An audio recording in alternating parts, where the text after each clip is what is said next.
रूप पाहता लोचनी रूप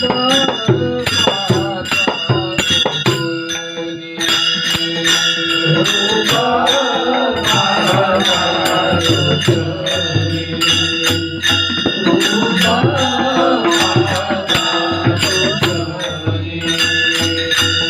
रूप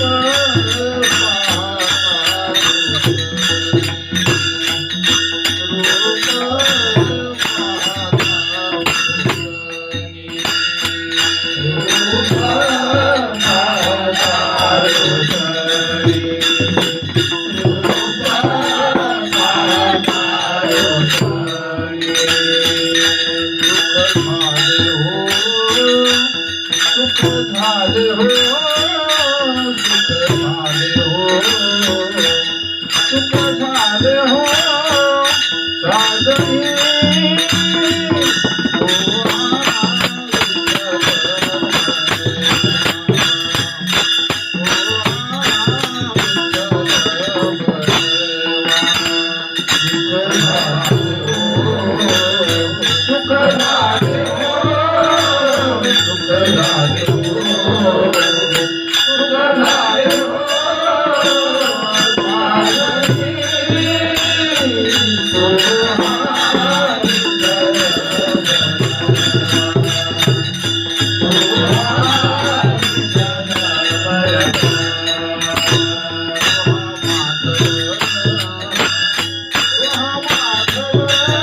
विष्णुविना जप व्यर्थ जाचे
विष्णू विण जप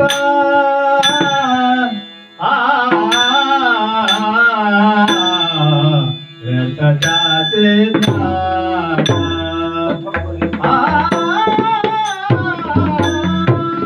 विष्णू विण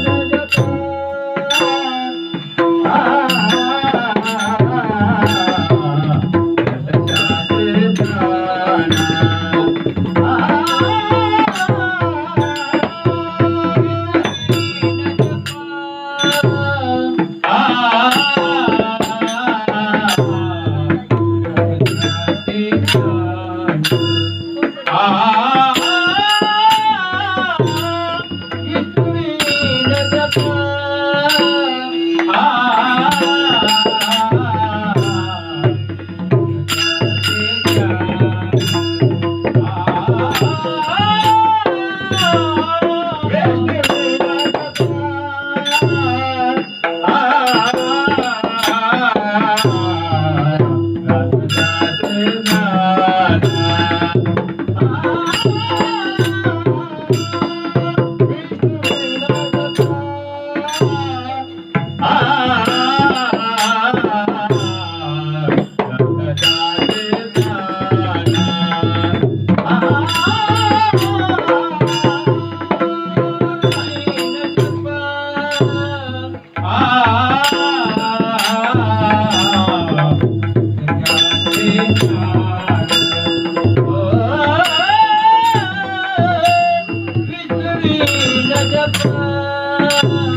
विष्णुविन जप व्यर्थ त्याचे ज्ञान विष्णुविन जप व्यर्थ त्याचे ज्ञान रामकृष्णी मन नाही ज्याचे उपजोनी करंटा नेने अद्वैत वाटा रामकृष्णी पैठा कैसेने होय द्वैताची झाडणी गुरुविन ज्ञान द्वैताची झाडणी गुरुविन ज्ञान तया कैसे कीर्तन घडेल नामी ज्ञानदेव म्हणे सगुण हे ध्यान नाम पाठ मौन प्रपंचाची हरिमुखे म्हणा पुण्याची गणना कोण करी ध्येयं सदा परिभवग्नमभीष्टदोहं तीर्थास्पदं शिवविरिञ्चिनुतं शरण्यं मृत्यार्तिहं प्रणतपाल भवाब्धिपूतं वन्दे महापुरुष ते चरणारविन्दं पांडुरंगाकरो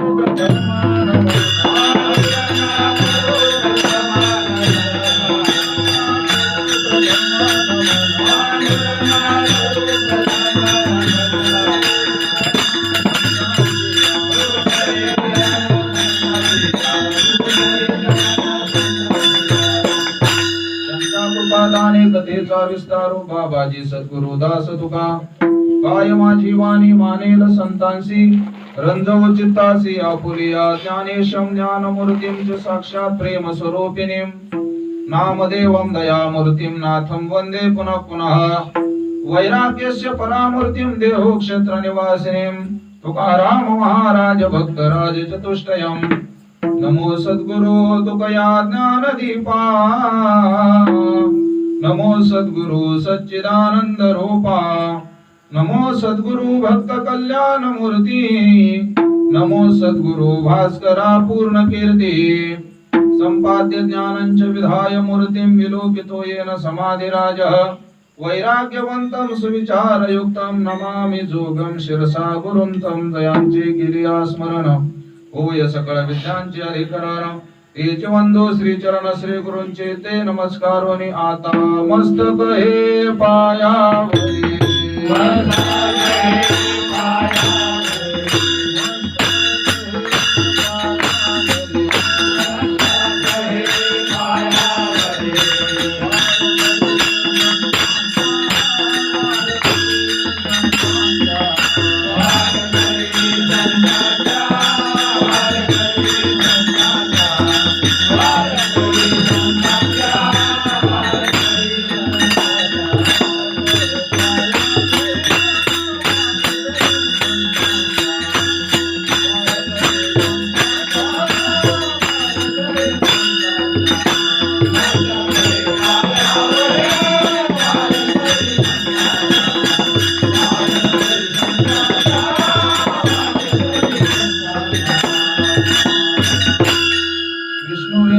व्यर्थ त्याचे ज्ञान रामकृष्णी मना नाही ज्याचे उपजोनी करंटा नेने अद्वैत वाटा रामकृष्णी पैठा कैसेने होय हरिमुखे मना पुण्याची गणना कोण करी.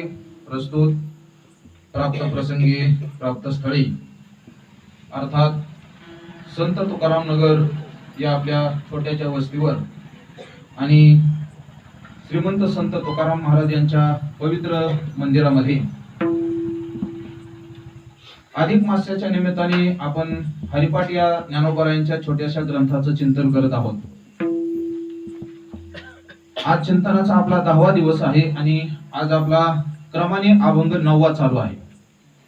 अर्थात पहिल्या दिवशी आपण फक्त प्रस्तावना पाहिली आणि तिथून पुढे एक एक अभंग करत करत करत करत आज आपण या 9व्या अभंगापर्यंत येऊन पोहोचलेलो आहोत. हरिपाठाचा जर विचार केला तर हरिपाठामध्ये 27 अभंग आहेत. त्यांना पाहिलं नाही का तिकडे बघा. हरिपाठामध्ये 27 अभंग आहेत. या 27 अभंगाचे 9 अभंगाचे 3 टप्पे हरिपाठ म्हणताना आपण करत असतो. पुढे सरा पाहिलं मागे बसता येईल सर पुढे या पुढे सरा पुढे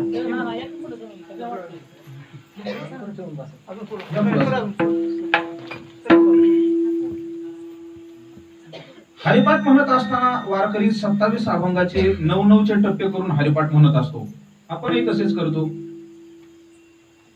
देवाचे द्वारीपासून अभंग चालू झाले की विष्णुविन जप पर्यंत एक टप्पा आहे. नंतर आपण रामकृष्ण हरी असं भजन घेत असतो. याच्यानंतर दुसरा टप्पा चालू होतो त्रिवेणी संगमी नाना तीर्थे भ्रमी. तिथं पासून ते हरिवंश पुराण हरिनाम संकीर्तन इथपर्यंत दुसरा टप्पा आहे. तिथून पुढे आपलं भजन असतं जय विठोबा रखुमाई. तिसरा टप्पा चालू होतो नामसंकीर्तन वैष्णवांची जोडी इथं पासून आणि सर्व सुख गोडी साई शास्त्र निवडी हा अभंगाच्या टप्प्यात तिसऱ्या अभंगाचा शेवटचा अभंग आहे. टप्प्याचा तिसरा अभंग आहे. नंतर ज्ञानोबा माऊली भजन होऊन नंतर मग जगद्गुरु तुकोबारायांचा गुरु परंपरेचा अभंग, नाथ महाराजांचा एक अभंग, ज्ञानोबारायांचे 2 अभंग असं म्हणून आपला हरिपाठ. नंतर तुकोबारायांचा शेवट नाही तुकोबारायांचा मध्ये नामसंकीर्तन शेवट आपण घेत असतो ज्ञानोबा माऊली झाल्यानंतर. असा आपला हरिपाठ म्हणण्याचा क्रम आहे. तर पहिल्या टप्प्यातला हा शेवटचा अभंग आहे आज जो आपण चिंतनाला घेतलेला आहे. या अभंगामध्ये अर्थात संपूर्ण हरिपाठाचा विषयच हरिमुखे म्हणा आहे. कारण हरिपाठामध्ये आपण प्रत्येक अभंग म्हटलं की नंतर लगेच काय म्हणतो हरिमुखे म्हणा. कारण हे ध्रुवपद आहे. ध्रुवपद म्हणजे गाभा ज्याला म्हणतात. प्रत्येक अभंग म्हणत असता गाथ्यामध्ये असे काही अभंग आहेत की त्याला ध्रुवपदच नाही. असे काही अभंग आहेत गाथ्यामध्ये की त्याला ध्रुवपद नाही. काय अभंगाला पहिलं चरण ध्रुवपद आहे. काय अभंगाला तिसरं चरण ध्रुवपद आहे. फरकाने आहे. काय अभंगाला ध्रुवपद नाही. ध्रुवपद कोणतं असतं त्या अभंगाचा जो गाभा आहे तो गाभा ज्या प्रमाणामध्ये आलेला आहे ते प्रमाण ध्रुवपद म्हणून म्हणण्याची पद्धत आहे. आणि म्हणून हरिमुखे म्हणा हे हरिपदाचं ध्रुवपद आहे. अर्थात हरिपाठ या अभंग ग्रंथामध्ये आपल्याला उपदेश जर कशाचा केला असेल तर तो हरिनामाचा उपदेश केलेला आहे. नामस्मरणाचा उपदेश केलेला आहे. आपण तर रोज बोलतच आलेलो आहोत. तरी मामाने प्रस्तावना केली ते सांगतो आणि अभंगामध्ये येतो. जगामध्ये 2-3 प्रकारचा वर्ग आहे. एक वर्ग असा आहे आपल्याला जे येतं ते सगळं जगाला सांगण्याच्या प्रयत्नामध्ये असतात. एक वर्ग आहे.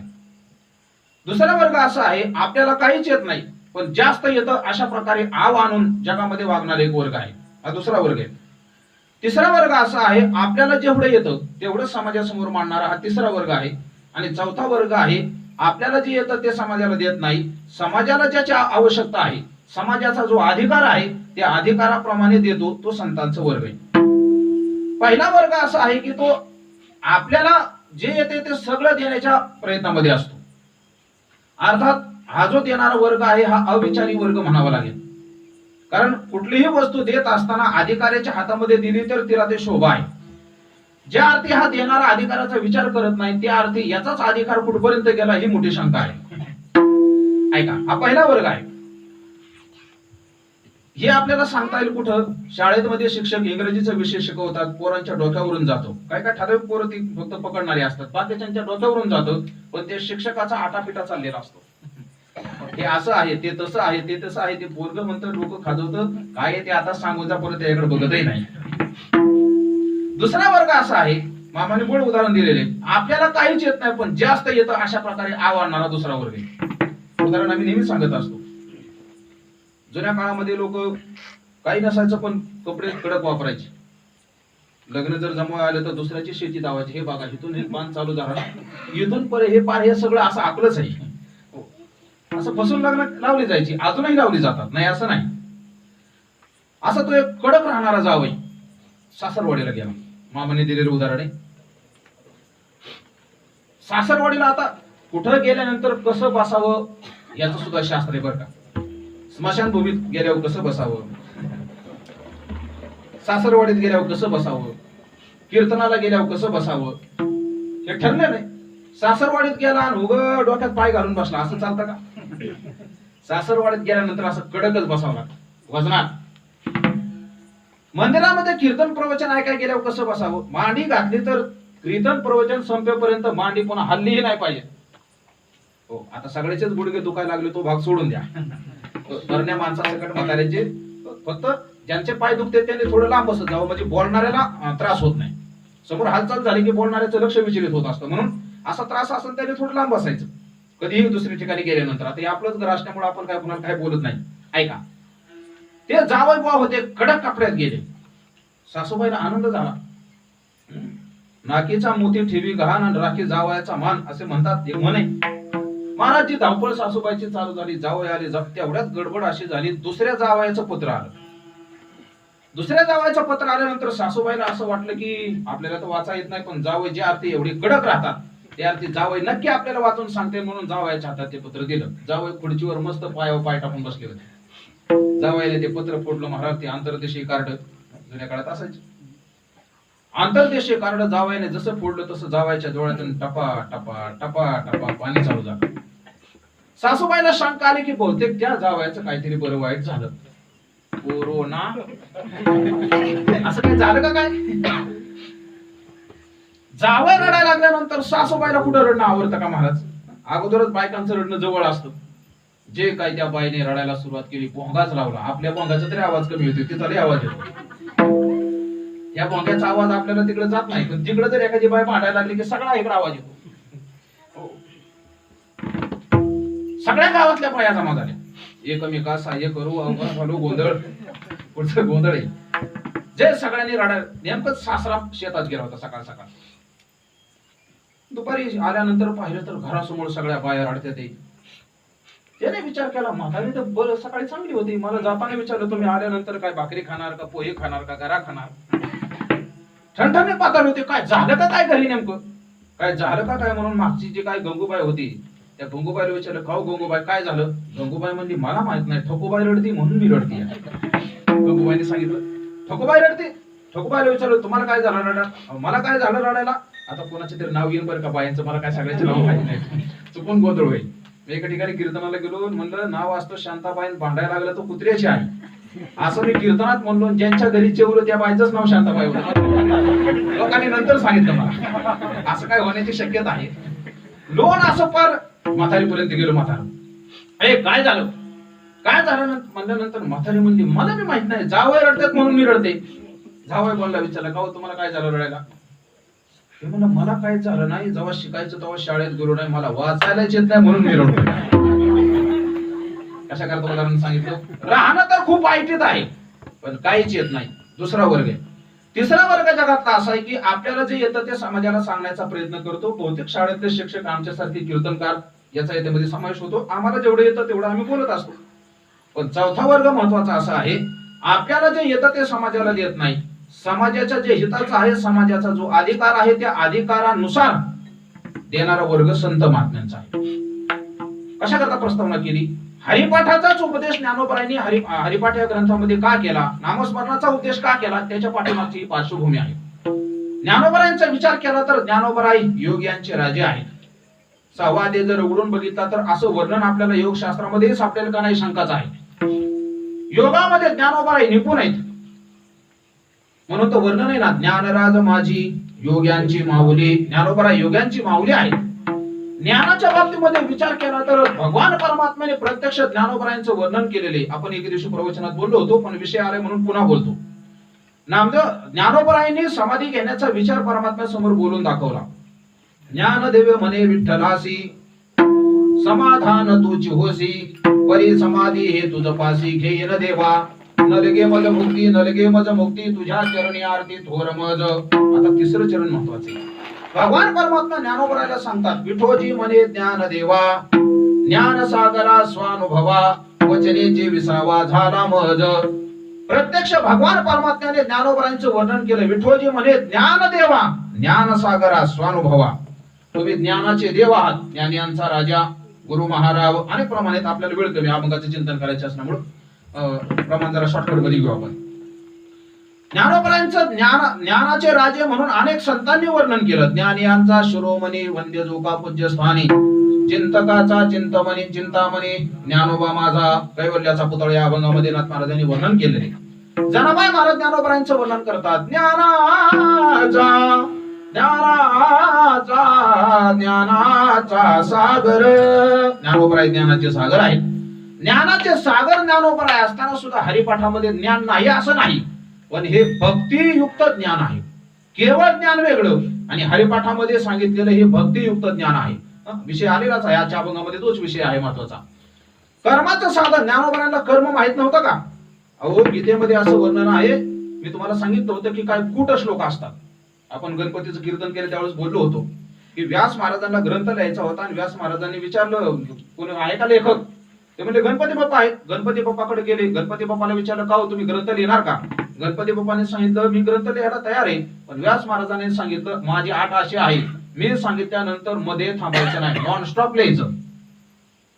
नॉनस्टॉप लिहायचं म्हणल्यानंतर म्हणजे गणपतीने सांगितलं तुम्ही नॉनस्टॉप लिहायचं, तुम्ही जर मध्ये थांबले तर मी ग्रंथ लिहायचं निघून जाईल, असं गणपतीने व्यासांना सांगितलं. मग व्यासाने काय केलं? लिखाण असं सांगायचं मध्येच एखादा कूट श्लोक सांगून द्यायचा की ज्याचा अर्थ लगेच लागत नाही. गणपती बाप्पा असं बराच वेळ डोकं खाजवायचे, नंतर त्यांना अर्थ लागायचा, मग पुन्हा तोपर्यंत व्यास महाराज बरेच श्लोक तयार करून ठेवायचे. तसं गीतेमध्ये काय कुठं श्लोक आलेले आहेत, मला सगळे सांगायचे नाही तर तेवढं मी पाहूनही आलो नाही आज. ऐका, एकच सांगतो फक्त चिंतनापुरता. किम कर्म किम कर्मे ते कवयोपेत्र मोहितः तत्ते कर्म प्रवक्ष्यामि यज्ञात्वा मोक्षस्य शुभात. भगवान परमात्मा गीतेमध्ये सांगतात कर्म काय, अकर्म काय, विकर्म काय हे सामान्य माणसाला कळत नाही, याच्यात नवल नाही. विद्वान माणसं, कवी शब्दाचा अर्थ तिथं विद्वान असा आहे. शास्त्र जाणणारे माणसं त्यांना सुद्धा कर्म विकर्म अकर्म काय कळत नाही. ऐका, याचा ज्ञानोबराय सांगतात त्यांना कळत नाही. ऐका, ज्या अर्थी आपण म्हणतो ना ए गप तुला काय कळत नाही, तुला काय कळत नाही, याचा अर्थ तो जो म्हणतो तुला काय कळत नाही त्याला त्यातलं कळत असतं. येते लक्षामध्ये? एखादा नवीन टाळ चुकत असला ए गप तुला काय कळत नाही, तुला काय कळत नाही, याचा अर्थ काय झाला? याला जास्त कळत आहे. आता हे दोन्ही बी अर्थाने आहे बरं का, एक वास्तवात पण आहे आणि एक उपासात्मक पण आहे. ऐका, पण अर्थ असाच होतो, याला काही कळत नाही. पण ज्ञानोबरायांच्या बाबतीत तसं बोलता येत. ज्ञानोबराय ज्ञानाचे राजे आहेत आणि ज्ञानोबराय ज्ञानाचे राजे असल्यामुळं ज्या अर्थी ज्ञानोबराय म्हणतात त्या अर्थी ज्ञानोबरायांना सगळंच कळते. म्हणजे कर्माचं सुद्धा ज्ञानोबरायांना सगळंच कळते. पण तरी सुद्धा ज्ञानोबरायांनी हरिपाठामध्ये कर्मावर जास्त जोर दिला नाही. कर्म करू नये असं नाही, कर्म तर केलंच पाहिजे. प्रमाण आपले आता अनेक वेळा सारखे प्रमाण येऊन जाणार आहेत, विशेष मन असल्यामुळं. मनशुद्धीच्या मार्गी जय विजय व्हावे वेगी, तय कर्म सबळा लागी आळसू नकी जे. ज्ञानोबराय ज्ञानेश्वरीमध्ये बोलतात अंतःकरण जर शुद्ध करून घ्यायचं असेल तर आपल्याला कर्म केल्याशिवाय पर्याय नाही. असं जरी असलं तरी सुद्धा श्रीमद भागवतामध्ये गोड श्लोक आलेला आहे. कर्म कुठपर्यंत करायचं असतं? कर्म हे चित्त शुद्धीपर्यंत. जोपर्यंत भगवान परमात्म्याची अंतःकरणामध्ये आवड निर्माण होत नाही तोपर्यंतच कर्म सांगितले, पुन्हा कर्म नाही. एकदा देवाची सेवा करण्याची भक्ती करण्याची आवड निर्माण झाली की त्यांनी कर्म टाकलं तरी त्याला दोष लागत नाही. तावत कर्मानी कुर्वीत न निर्वेदेत यावथा, मत्कथा श्रवणादो श्रद्धा यावण न जायते. यावण मत्कथा श्रवणादो श्रद्धा न जायते तावत कर्मानी कुर्वीत. जोपर्यंत तुमची भगवान सांगतात माझ्यामध्ये तुमचं प्रेम निर्माण होत नाही तोपर्यंत तुम्हाला कर्माचं बंधन आहे. एकदा भगवान परमात्मा सांगतात माझ्या तुमचं प्रेम निर्माण झालं ना, तुम्ही कर्म करा किंवा करू नका, आता तुम्हाला कर्माचं बंधन लागत नाही, कर्म सोडल्याचं पापही लागत नाही. असं जरी असलं तरी ऐका, कर्माचं बंधन ज्ञानोबरायांनी हरिपाठामध्ये कर्म करा असं सांगितलं नाही. प्रत्येक अभंगामध्ये ज्ञानोबरायांनी आपल्याला हरिमुखी म्हणा सांगितलं. का सांगितलं? कारण कलियुगात त्या माणसाचं अंतःकरण अशुद्ध आहे. गुरुवर्य चंद्रशेखर महाराज देगलूरकर नेहमी विचार मांडत असतात. सत्ययुगातल्या माणसाचं अंतःकरण शुद्ध होतं. सत्ययुगात महाभारतामध्ये एक श्लोक आलेला आहे अश्वपती नावाच्या राजाचा. त्याचं राज्य कसं होतं? त्याचं राज्य असं होतं, तो सांगतोय नमेस तेनो जनपदेन कदर्योन मध्ये पहा नाना हिताग्निर्ना विद्वान सोयरी सोयरी लिपुता. नमेस तेनो जनपदे, तो राजा सांगतोय माझ्या राज्यामध्ये एकही चोर नाही. मला वाटतंय आपण आपल्या राजाला जाऊन विचारा बरं. आपल्या राजाला असं सांगावं लागेल आमच्या सकट सगळे चोर आहेत. आजच मी बातमी ऐकली रेडिओला, बऱ्याच मंत्र्यांना लाईटीची बिलच गेली नाही त्या 6 महिन्यात. आज बातमीला ऐकलं मी बसल्या बसल्या जेवता जेवता रेडिओ लावून ऐकलं होतं. म्हणजे 15-20 मंत्र्यांना 6 महिन्याची लाईटीची बिलच गेली नाही. सगळी बिलं तुमच्या आमच्याच बोकांडी टाकले ते. जरा खरखरीत बोलायचं झालं तर काय हो, त्यांना गरीबच गावतात, त्यांना मोठी सापडत नाही. मी कशा करता बोलतोय, अश्वपती नावाचा राजा सांगतोय नमेस तेनो जनपदे, माझ्या राज्यामध्ये एकही चोर नाही. नमेस तेनो जनपदे न कदर्या, कदर येऊ म्हणजे चिक्कू माणूस, कंजूस माणूस. गुरुवर्य देवाराम बाबाचं उदाहरण मला नेहमी आठवतं. बाबा सांगत असतात चिक्कू कंजूस माणूस. एक काळेवाडीतला चिक्कू, एक बैरू बसतोला चिक्कू. आमच्या नाही वस्ती घेतात. हे कल्पित उदाहरण आहे, ते काय असं काही खरं नाही. मग ती एक दिवशी नेमकी चौकात गाठ पडली. चिचा खाली बसली होती, चर्चा चालली होती. म्हणले गावात हा माणूस खूप चिपू, तो म्हणला भैरव वस्ती हा माणूस खूप चिपूया. ते म्हणले पण काळेवाडीच्याच पंचकृषी भैरव वस्ती असले तरी एका गावात एकच असला पाहिजे, 2-2 कस काय. मग म्हणले आपण परीक्षा घेऊ. ते भैरव वस्तीचा चिकू काळेवाडीच्या चिकूच्या घरी दुसऱ्या दिवशी आला तर काळेवाडीचा चिकू दमला गेला होता. आता हा जो होता त्याचा पोरगा घरी होता. त्याने उन्हाळे दिवस होते. पोराने विचारलं तुम्ही कशाला आलाय? काय नाही म्हणजे परीक्षा घ्यायला आलोय. सगळ्यात जास्त चिक्कू कोण आहे? चिक्कू म्हणजे खायचा नाही बरं का, कंजूस माणूस. मक्खी चूस, आमचे वैद्य बाबा सांगायचे मक्खी चूस. मक्खी चूस कशाला म्हणतात माहितीये का सोन्या? तुपात पडलेली मासे सुद्धा चुकून खातो, त्याला मक्खी चूस. त्याला विचारलं का चुकून खातो? तो म्हणला तुपाला ते पखाड्याला गेलेलं तूप वाया जाईल ना लागलेलं. मग तो म्हणला वडील तर दौडला गेलेत पण मी आहे. म्हणला काय तुम्ही काय देणार आहे मला? तुम्ही आता आलेच आहात तर तुम्ही अगोदर काहीतरी मला द्या, मग मी तुम्हाला देतो, परीक्षा होऊन जाईल. महाराज ते आला होता, तो आदल्या दिवशी भैरव वस्तीला माणूस दौडला गेला होता. त्याच्या खिशात तिकीट होतं एसटीचं, जुना काळ तिकीट होतं एसटीचं. आता एसटीचे तिकीट एकेकून लिहिलेलं असतं, एकेकून कोरच असतं मागून. त्याने काय केलं, खिशातलं तिकीट काढलं, पेन काढलं आणि त्याच्यावर उन्हाळ्याचे दिवस होते, त्याने टरबूज असा शब्द लिहिला आणि ते पोराच्या हातात दिलं. हे घे म्हणले तुला. काळेवाडीच्या चिकूचं पोरग म्हणलं काय महान चिकू माणूस आहे हा. कागद सुद्धा त्याने वयचा पाडला नाही, वाया जाणारा एसटीचा कागद घेतला आणि शाई किती खर्च केली. एक थेंब पण नाही लागत टरबूज द्यायला, किती शाई लागत या. त्या पोराला सांगितलं दे आता तू काहीतरी. तो म्हणला तुम्ही मला टरबूज दिला ना, मी तुम्हाला कलिंगड देणार आहे. कलिंगड देणार आहे म्हणलं त्याच्या तोंडाला पाणी सुटलं. त्याला वाटलं खरोखरीच कलिंगड देते काय. महाराज त्या पोराने सांगितलं, त्याने तरी कागद दिलता. हे पोरग किती चुक होतं बघा.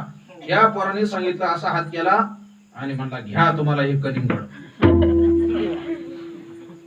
काय चुकू त्याने कागद खर्च केला, शाही याने तर काहीच खर्च केला नाही. भैरवस्थेचा चिकू निघून गेला. काळेवाडीचा चिकू संध्याकाळी घरी आल्यानंतर विचारलं का रे कोणी आलतं का पाहुणे रावळे नवजून कोणी? म्हणलं तर भैरवस्थेला चिकू आला होता. म्हणले कशाला? परीक्षा घ्यायला. झाली का? झाली म्हणले. काय दिलं त्याने? त्याने ते कागद दिला टरबूज. आणि तो काय दिला? मला कलिंगड. कलिंगड म्हणले की बापाने रागानेच पाहिलं त्याच्याकडे.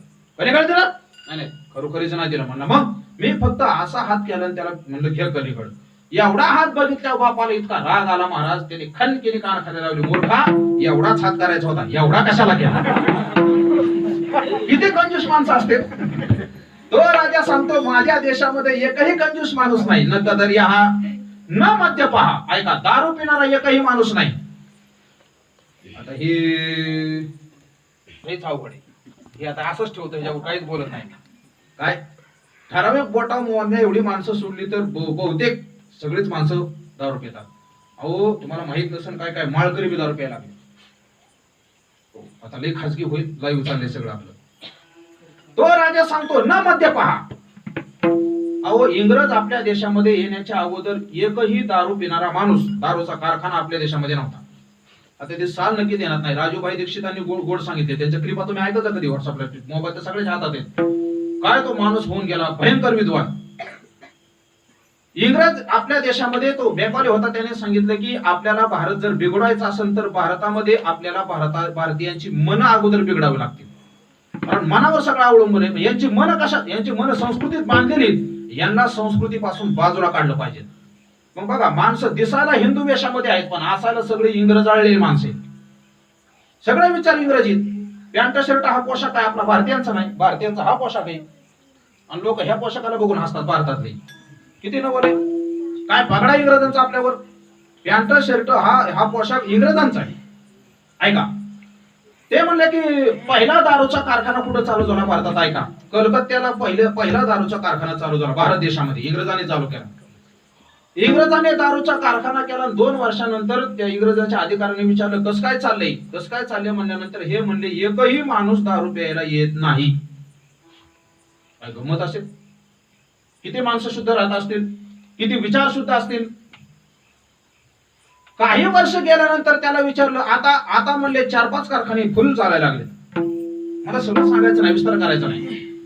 तो राजा सांगतो, नमे स्तेनो जनपदेन कदर्यानमध्ये पहा नाना हिताग्निर न विद्वान, नाना हिताग्निर, पंचयज्ञाची उपासना पूजा गृहस्थी माणसाला करायला सांगितलेली. असे सगळेच लोक त्या काळात करायचे. अविद्वान, शास्त्र कळत नाही असा एकही माणूस त्या काळात नव्हता.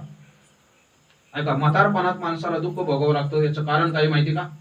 तरुणपणामध्ये जर शास्त्र माणूस शिकला तर त्याला म्हातारपणात दुःख होत नाही, कारण त्याला सगळं जीवनाचं सूत्र तरुणपणात कळलेलं असतं. म्हणून जुन्या काळामध्ये लग्नाच्या अगोदर मुलांना गुरुच्या घरी शिकायला पाठवलं जायचं, त्याला सगळं शास्त्र शिकवलं जायचं. आणि नंतर मग त्याच्या मनाप्रमाणे त्याला गृहस्थाश्रम स्वीकारायचा असलं तर परवानगी दिली जायची. आणि त्याला जर ब्रह्मचारी तसंच राहायचं असलं तरी त्याला काही अडचण नव्हती. लग्नाच्या अगोदर सगळं शास्त्र शिकण्याचा परिणाम असा व्हायचा की जीवन कसं जगलं पाहिजे हे शास्त्र आपल्याला शिकवतं. आताचं शिक्षण फक्त पैसे कसे मिळवायचं एवढंच शिकवतं, जीवन कसं जगायचं शिकवत नाही. हे जर आताच्या शास्त्राने शिकवलं असतं तर माणसं दारू पिली नसती, अनाचार अत्याचार केले नसते.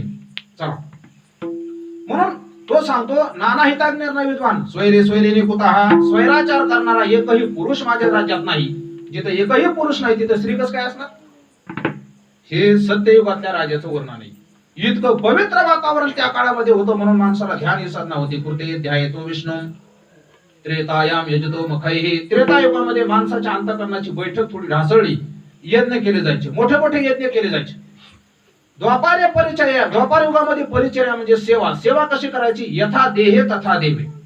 ज्याप्रमाणे आपण देहाचा सांभाळ करतो त्याप्रमाणे देवाचा केला. उन्हाळ्यामध्ये पंखा लावतो, देवाला पंखा लावला पाहिजे. थंडीमध्ये आपण स्वेटर घालतो, पांघरून घेतो, देवाला पण पांघरून घातलं पाहिजे. मला नाही वाटत आपण देवाला पांघरून घालत असो. उगं एखादं कुठलं तरी पडलेलं उभारणं आणतो आपण देतो देवाच्या अंगावर टाकून. फाटलेले कपडे तुम्ही पांघरा घेत जा ना, काय फरक पडतोय? जमत नाही कलियुगामध्ये. आणि म्हणून कलियुगामध्ये साधन जर कुठलं सांगत असेल तर ते नामस्मरणाचं आहे. फटाका कलियुगा माझे करावे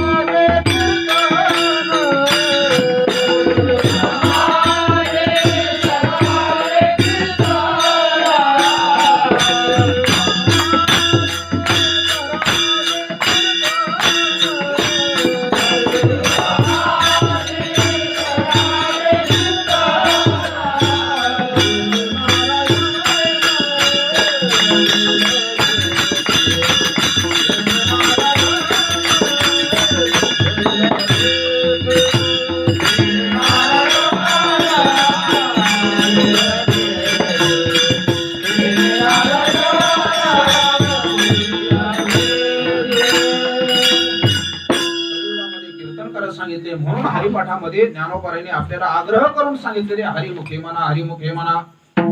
काल आपण चिंतन पाहिलं होतं की संतांच्या संगतीमध्ये आल्यानंतर मन जे आहे त्या मनाचा मार्ग संतांच्या संगतीमध्ये लावून द्यायचा. संतांच्या संगतीमध्ये लावून दिल्यानंतर आपल्याला जो काही अनुभव येणार आहे, ज्ञानोबाराय सांगतात तो अनुभव कसा आहे? ज्ञानदेव म्हणे नाम हे सुलभ सर्वत्र. त्याच्या अगोदर ज्ञानदेवा प्रमाण, आत्मा हा निधान किंवा ज्ञानदेवा ध्यानी काय हरिदिशे जनिवनी आत्मतत्वी, या अनुभूतीपर्यंत आपलं जीवन जाणार आहे. पण हे नामस्मरण करत असताना अडचण अशी आहे, नामस्मरण न करता जर तुम्ही इतर काही गोष्टी केल्या, मागे एक अभंगात येऊन गेले, योग याग विधी येणे नोहे सिद्धी. म्हणजे तुलना करून चिंतन मांडलेले ज्ञानोबरायांनी मागच्या अभंगामध्ये मांडलं, या अभंगामध्ये सुद्धा तोच विषय पुढे आलेला आहे. मागच्या अभंगात सांगितलं योग याग विधी याने परमात्म्याची प्राप्ती होत नाही, ते साधन सुद्धा साधून घ्यायचे असतील तर तुम्हाला नामस्मरण करावं लागेल. म्हणून काल आपण बोललो होतो, संतांची संगती मनोमार्ग गती आकळावा श्रीपती येणे पण ते रामकृष्ण वाचा भावा हा जीवाचा. आत्मा जो शिवाचा एकत्व तो नाम साधेती साधन हे मला पाहिजे. साधेती साधन काल आम्ही दोन प्रकारे चिंतन मांडलं. साधेती साधन म्हणजे काय? नामस्मरण करून भक्त महात्मे साधक लोक काय करतात ते साधन साधतात असा एक अर्थ. आणि साधेती साधन असा याचा अर्थ आहे नामस्मरणाने कर्माने मिळणारं फळ हे मिळतं, योगाने मिळणारं फळ हे मिळतं, ज्ञानाने मिळणारं फळ हे मिळतं. सगळे फळ नामस्मरणाने मिळतात. म्हणून नामस्मरण हे अतिशय महत्वाचं आहे. आणि नामस्मरण सोडून तुम्ही जर दुसरं काय करत असाल, ऐका, दुसरं करत असाल म्हणजे नामस्मरण करणं हा सुद्धा एक जपच आहे. पण हरीचा, विष्णूचा, रामकृष्णाचा जप सोडून तुम्ही जर दुसरा जप करत असाल किंवा दुसरं ज्ञान किंवा वेदांताचंही ज्ञान जरी प्राप्त करत असाल तरी महाराज सांगतात आजच्या अभंगामध्ये की परमात्म्याला सोडून अर्थात विष्णूला सोडून तुम्ही जो जप कराल आणि विष्णूला सोडून जो काही तुम्ही ज्ञान प्राप्त कराल ते कसं आहे अभंगाच्या पहिल्या चरणात. विष्णू विना जप व्यर्थ त्याचे ध्यान.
विष्णुविन जप वेळ कमी आपल्याकडे.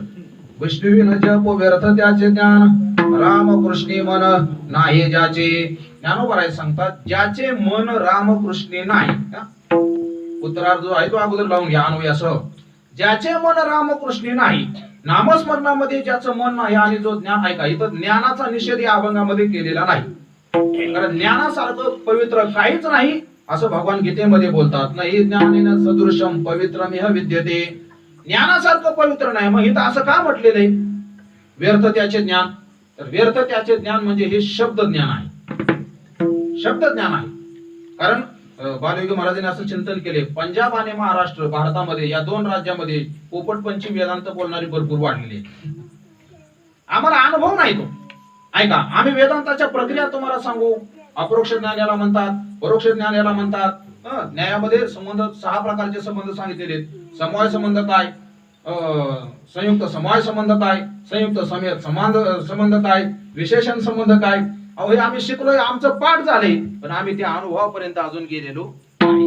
आणि ज्याचं जीवन अनुभवापर्यंत गेलं नाही त्याने कितीही गप्पा मारल्या काय फायदा आहे त्याचा? त्याचा काहीच फायदा नाही. उलट हे ज्ञान माणसाला अडचणीत आणू शकतं. हे ज्ञान अडचणीत आणू शकतं. म्हणून अनेक अभंग आहेत. आपण काकड्यामध्ये म्हणतो नको ब्रह्मज्ञान, आत्मस्थिती भाव, मी भक्त तू देव आयसे करी. काय मागितलंय देवाकडं? मला ब्रह्मज्ञान नको, मला आत्मस्थिती भाव नको, मला एकच करा, मी तुम्ही देव आणि मी भक्त असं मला करा. कारण ज्ञान आणि भक्ती याचा संबंध कसा आहे? याचा संबंध याला अंधपंगू न्याय म्हणतात. अंधपंगू न्याय म्हणतात. आंधळा आणि पांगळा ही दोघं जर स्वतंत्र असतील तर दोघं स्वतंत्र असल्यानंतर त्यांना थोडं जगायला अवघड जातं. पण दोघांनी जर युती केली आंधळ्याने आणि पांगळ्याने, पांगळा जर आंधळ्याच्या खांद्यावर बसला आणि पांगळ्याने आंधळ्याला रस्ता सांगितला तर बिनधास्त आळंदी ते पंढरपूरची वारी होती. पण स्वतंत्र जर पांगळा म्हणला मी जाईन तर त्याला चालता येत नाही, आणि आंधळा जर स्वतंत्र म्हणला तर पंढरपूर सोडून एखाद्या हिरीत पडल्याशिवाय राहणार नाही. अंधपंगू न्याय आहे. त्याप्रमाणे भक्ती आणि ज्ञान आहे. ज्ञान हे भक्तीशिवाय आंधळ आहे, आणि भक्ती ही ज्ञानाशिवाय पांगळी आहे. भक्ती करता ज्ञान, कोणाची भक्ती करायचं याचं ज्ञान तर पाहिजेतच माणसाला. नाही तर ज्ञानोबराय बोलतात ना, देखील मनुष्य जात सकळ स्वभावता भजनशील झाले असे केवळ माझे ठाई. अहो म्हणले हा भरपूर कष्ट करतोय, भरपूर कष्ट करतोय. काय त्याने म्हणले दिवसभर शेतात लागण केली. कशाची लागण केली? काँग्रेसची लागण केली. मी कशा करता सांगतोय, जे प्राप्त करायचे त्याचं ज्ञान पाहिजे. शेतामधून काय काढायचं याचं ज्ञान पाहिजे ना. अहो लोक लावतात काहीतरी शेतात म्हणून हा हे म्हणलं आपण काहीतरी लावू, आणि आणली ते काय पाहिलं त्यांनी बी कशाच तरी लावत होते, एवढे एवढे बारीक बी लावत होते. काय त्यांनी बघितलं कृषी म्हणजे लावते, आपण बी लाव म्हणला, त्याने तितके बारके दगड गोळा केले माळावर जाऊन. त्याने दगड लावलेत म्हणला, त्याला कळलंच नाही बी कशाचं तरी बी होतं, पण त्याने बी काय केलं, दगड लावली. आपल्याला जे करायचं आहे त्याचं ज्ञान पाहिजे. भक्ती करायची पण ज्या परमात्म्याची भक्ती करायची आहे. म्हणून आमच्या गुरुदेव बाबा एका श्लोकावर प्रवचन करायचे की तिच्या महात्मानस्तु मां विद्धि दैवं प्रकृतिमाश्रितः भजन्त्यनन्य मनसो ज्ञात्वा भूतादिमव्ययम्. त्या परमात्म्याचं भजन कसं करायचं 3 लक्षणं सांगितलेली आहेत. आणि गोले बाबा सांगायचे या श्लोकापर्यंत ज्याचा अधिकार असेल त्यानेच कीर्तन प्रवचन करावे. हे गोले बाबांचं वाक्य असायचं.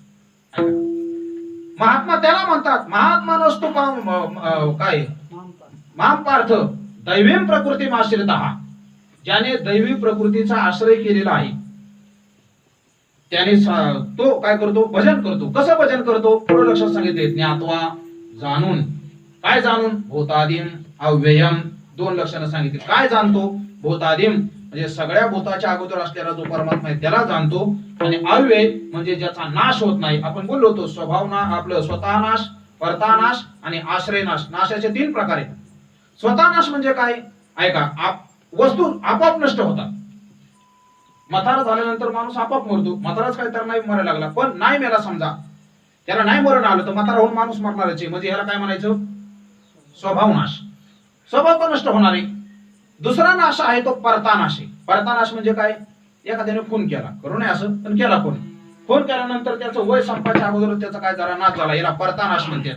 आणि काय? आश्रय नाश आहे. आश्रय नाश म्हणजे गाडीमध्ये बसून चालला होता, ऍक्सिडेंट झाला, आणि ऍक्सिडेंट झाल्यामुळे मेला. काय झालं? त्याने गाडीचा आश्रय केला होता. त्या आश्रय ज्याचा आश्रय केला होता त्या आश्रयाला धडक बसल्याबरोबर याचा नाश झाला. किंवा ज्ञानोबरायांचं उदाहरण ज्ञानेश्वर मध्ये पडवली गेली या भिंती चित्राची होय केवळ माती. ज्ञानोबराय सांगतात चित्र हे भिंतीच्या आधारे असतं. भिंत पाडली की चित्राला पाडावं लागतं का वेगळं? चित्राला पाडायची गरज नाही, कारण चित्र कशाच्या आश्रयाने आहे? भिंतीच्या आश्रयाने आहे. भिंत पाडली की चित्र आता आपोआप पडणारच आहे. असे 3ही प्रकारचे नाश ज्याला नाहीत त्याला म्हणतात अव्यय.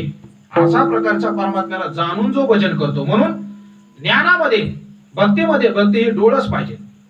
ज्याची आपल्याला भक्ती करायची त्याचं ज्ञान पाहिजे. आणि म्हणून ज्ञानोबा इथं सांगतात की म्हणजे आपण तुकोबरांचं प्रमाण पाहिलं, नको ब्रह्मज्ञान. किंवा एक अभंगनाथ महाराजांचा सगळ्याचा परिचित आहे, भक्ती प्रेमाविन ज्ञान नको देवा, अभिमान नित्य नवा, दया माझी प्रेम सुख देई, प्रेम सुख देई, प्रेमाविन नाही समाधान. भक्ती नसेल आणि ज्ञान असेल तर काय होतं ती अडचण त्या अभंगात सांगितली. भक्ती प्रेमाविन ज्ञान नको देवा. का नको? अभिमान नित्य नवा, दया माझी. भक्ती सोडून जर ज्ञान असेल तर तिथं अभिमान तयार होतो. आणि ऐका, ज्ञान सोडून जर भक्ती असेल तर तिथं लोभ तयार होतो. विठ्ठल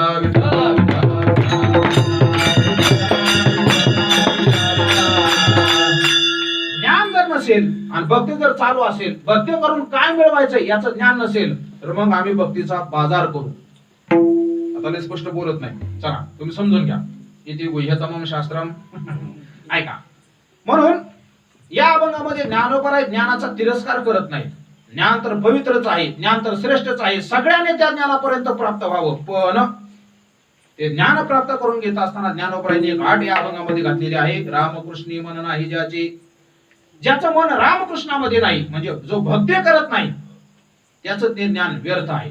ज्ञानाच्या गप्पा मारेल तो, वेदांताचं झाडच्या झाड उभा करेल, ही प्रक्रिया सांगेल, ती प्रक्रिया सांगेल, ह्या ग्रंथामध्ये असं प्रमाण आले, त्या ग्रंथामध्ये तसं प्रमाण आले. विद्वत्ता अगदी सगळ्यासमोर असं ओतत राहील, विद्वत्ता ओतत राहील. मी का नाही बोललो होतो, त्याने समाजाचं मनोरंजन होईल पण सांगणाऱ्याचं अंतःकरण मोकळच, त्याला समाधान नसतं. एक कथा अशी सांगितली जाते, आमचे गुरुवारी राऊत बाबा कथा सांगतात.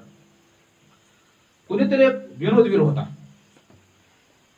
आता अलीकडे टीव्हीला मालिका लागायला लागल्यात महाराष्ट्राच्या हास्य जत्रा, कदम कधी मध्ये बघत असतो आम्ही. पण ते काय तो विनोद करायचा आणि लोकांना हसवायचा. हे मोठे भरपूर लोक जमा व्हायचे. तो गेला परदेशामध्ये. परदेशामध्ये गेल्यानंतर हे तुफान समाज त्याचे ते विनोद ऐकायला. एके दिवशी त्या ज्या देशामध्ये गेला होता त्या देशामध्ये विख्यात असलेले मानस रोगतज्ञ डॉक्टर त्यांच्याकडे एक माणूस आला. माणूस आल्यानंतर त्यांनी विचारलं काय होते. अहो म्हणजे मला समाधानच नाही. समाधान नाही मला. समाधान नाही म्हणजे त्याने सांगितलं आपल्या देशामध्ये भारतातून एक विरोध करणारा माणूस आलाय. ज्याला समाधान आहे ते तिथं जाऊन माणसं 2 तास खळखळून हसतात. माणसाने हसलंही पाहिजे. हसला की माणसाचा चेहरा फ्रेश राहतो. नाही तर असा चेहरा टाकलेला. त्याला विचारलं मी क्यों रोते हो. बोले सूरत ही वैसी है. काय रडता. नाही म्हणजे माझा चेहराच तसा आहे. कधी हसले नाही काय नाही माणसाने फ्रेश हसत राहावं. झालं. त्याने सांगितलं भारतातला तो माणूस आलाय त्यांच्या कार्यक्रमाला जा ना. इथे गेले की तुमच्या जीवनात बदल होईल. तो म्हणला भारतातून आलेला माणूस मीच आहे. नाही कळलं. जो लोकांना हसून लोकांचं जीवन फ्रेश करत होता त्याचं जीवन कसं आहे. असमाधानी आहे. म्हणून भक्तीशिवाय जर ज्ञान असेल. ज्ञान म्हणजे इथं शब्द ज्ञान घ्यायचं. अपरोक्ष ज्ञान घ्यायचं नाही. त्या अनुभवापर्यंत गेलेला महात्मा घ्यायचा नाही. म्हणून ते ज्ञान कसं आहे व्यर्थ आहे. अनेक कथा सांगितल्या जातात. अजून एक कथा सांगतो तुम्हाला. एक पारधी पक्षी पकडायला आला. पोपट होते एका प्रदेशात भरपूर. पोपट पकडायला आला. पोपट पकडायला त्याने 5 पोपट पकडले. तिथून एक महात्मा चालला होता. त्या महात्म्याला वाटलं अरे रे रे विनाकारण यांचा हातनात जीव चाललाय. काय गुन्हा केला या पक्ष्यांनी. ऐका शास्त्र असं सांगतो जी वस्तू आपण निर्माण करू शकतो तीच वस्तू नष्ट करायचा तुम्हाला अधिकार आहे. त्याच वस्तूला मारण्याचा त्या प्राण्याला मारण्याचा अधिकार आहे. तुम्ही दुसरे प्राणी जर निर्माण करू शकत नसाल तर तुम्हाला ते मारण्याचा सुद्धा अधिकार नाही. मग त्यांनी त्या पारध्याला विचारलं का म्हणले केवढ्याला पोपट विकता तुम्ही. जुना काळ होता पैसे कमी असायचे. त्यांनी सांगितलं 5 रुपयाला एक पोपट विकतो. त्यांनी सांगितलं एका पोपटाचे 10 रुपये. तुला 25 रुपये जिथे मिळायचे 5 पोपटाचे तरी मी तुला 50 रुपये देतो. मला पोपट देणार का. तो म्हणला बरं झालं उलट मला बाजारला जायचं आणि यायचं उलट कुठाना वाचला तुम्ही जर घेत असाल तर.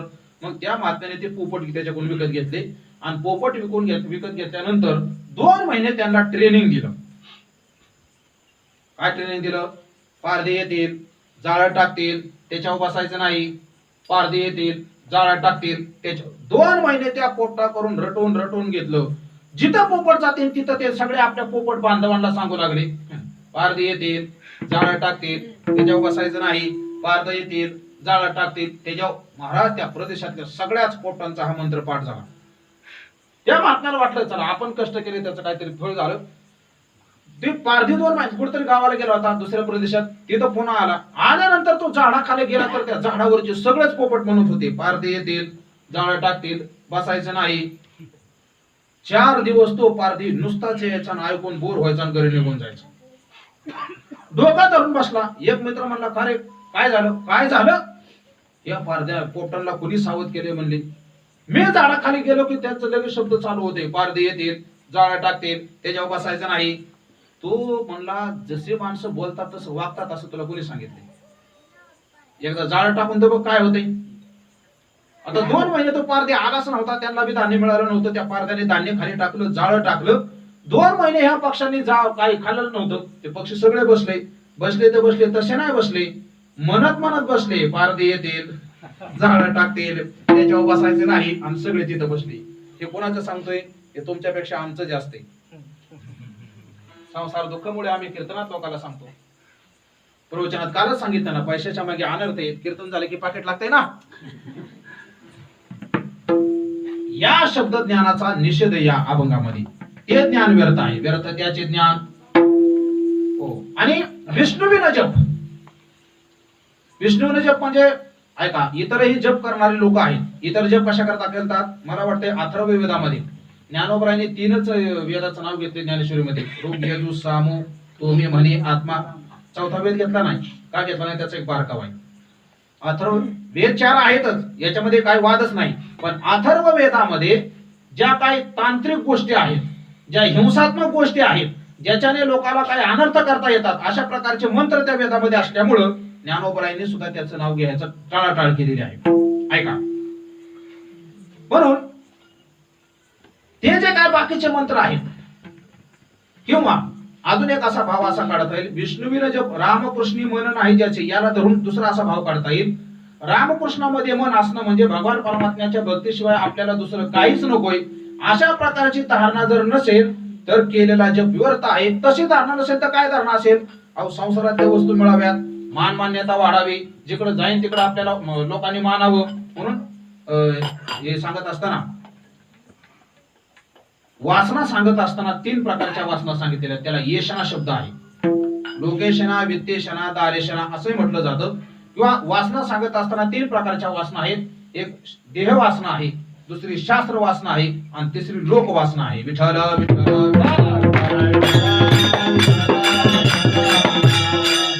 आता ही 3 ज्या वासना आहेत या 3 वासनाचे पुन्हा 3 प्रकार आहेत.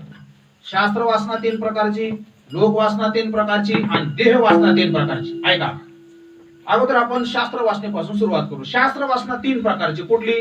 पहिला प्रकार आहे मला सगळं पाठ असावं, हा शास्त्र वासनेचा पहिला प्रकार. शास्त्र वासनेचा दुसरा प्रकार आहे मी पाठ केलेला सगळा अर्थ मला कळावा, शास्त्र वासना दुसरा प्रकार. आणि शास्त्र वासनेचा तिसरा प्रकार आहे अनुष्ठान वासना म्हणतात त्याला. हे सांगितलं लगेच ते करायचं, ते सांगितलं म्हणजे एक ना धड भाराभर चिंध्या असा प्रकार आहे. शास्त्र वासना 3 प्रकारची, देह वासना 3 प्रकारची. देह वासना 3 प्रकारची. एक बल वासना, एक सौंदर्य वासना आणि विठाला विठाला विठाला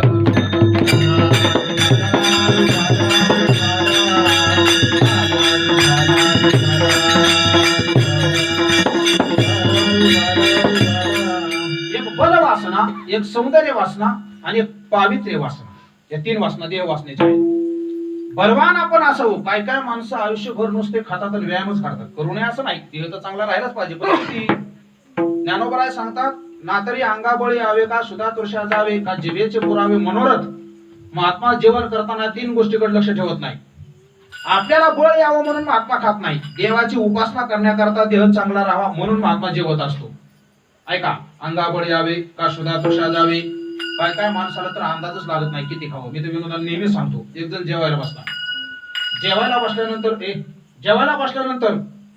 त्याला अंदाजच लागत नव्हता आपण खातोय किती. मग तो काय करायचा, जेवायला बसल्यावर सुतळी बांधायचा कमरेला. काय काय माणसं तर महाराज असं करतात जेवतात असं. मी म्हणलं असं का करतो? तुम्हाला महाराज एवढं फिरतात तुम्हाला कळत नाही. म्हणलं कळत नाही म्हणून तर महाराज झालो. कळलं असतं तर तिकडे पैसे नसते कमवले. सांग म्हणलं असं का करत? तो म्हणला महाराज ही जागा जोपर्यंत या जागेसारखी होत नाही तोपर्यंत भरत राहायचं, म्हणून तो असं करून खायचा. काय गमा नाही. दुसऱ्याने तर सुतळी बांधली होती कमरेला. म्हणलं सुतळी का बांधली? तो म्हणला महाराज किती खातो अंदाज लागत नाही. सुतळी तुटली जेवण बंद. काय किती खावं? बल वासना. दुसरी वासना आहे सौंदर्य वासना. चांगलं दिसावं, कपडे झप्पात, रोज दाढी. माणूस पुरुष असेल तर, बायकाचं तर काय ते नटापाट्याचं विचारूच नका तुम्ही. हा ते पुलंच्या ह्याच्यामध्ये एक विचार आलेला आहे त्यांच्या पुस्तकामध्ये. ते असे म्हणले बायका जर साडी घ्यायला दुकानामध्ये गेले ना तर दुकानदाराला अख्खं दुकान खाली घ्यायला लावतात आणि पहिल्या नंबरला बघितलेली साडी घेऊन घरी येतात. त्या दुकानदाराची पार जिरवून टाकतात. ऐका, सौंदर्य वासना, चांगला दिसावं याच्या करता प्रयत्न. आणि देह वासनेचा तिसरा प्रकार आहे पावित्र्य वासना. ही पण एक वासनाच आहे. आणि मला महत्वाचं सांगायचे, तिसरी वासना आहे लोक वासना. ती सुद्धा 3 प्रकारची. लोक वासनेतला पहिला प्रकार आहे मला सगळ्या लोकांनी मानावं. लोक वासनेचा दुसरा प्रकार आहे मला कोणीच शिव्या देऊ नये. आणि लोक वासनेचा तिसरा प्रकार आहे जिकडं जाईन तिकडं माझा जय जयकार व्हावा. कशा करता सांगितलं हे सगळं? देवाच्या ठिकाणी जर प्रेम नसेल तर अंतःकरणामध्ये ह्या वासना तयार होऊ शकतात. म्हणून या वासना ठेवून जर आपण जप करत असू तर ज्ञानोबराय सांगतात विष्णू विन जप व्यर्थ आहे. देवावर भक्ती नसेल आणि लोकांकरता जर आपलं सगळं चाललं असेल, ज्ञानोबराय सांगतात हे व्यर्थ आहे.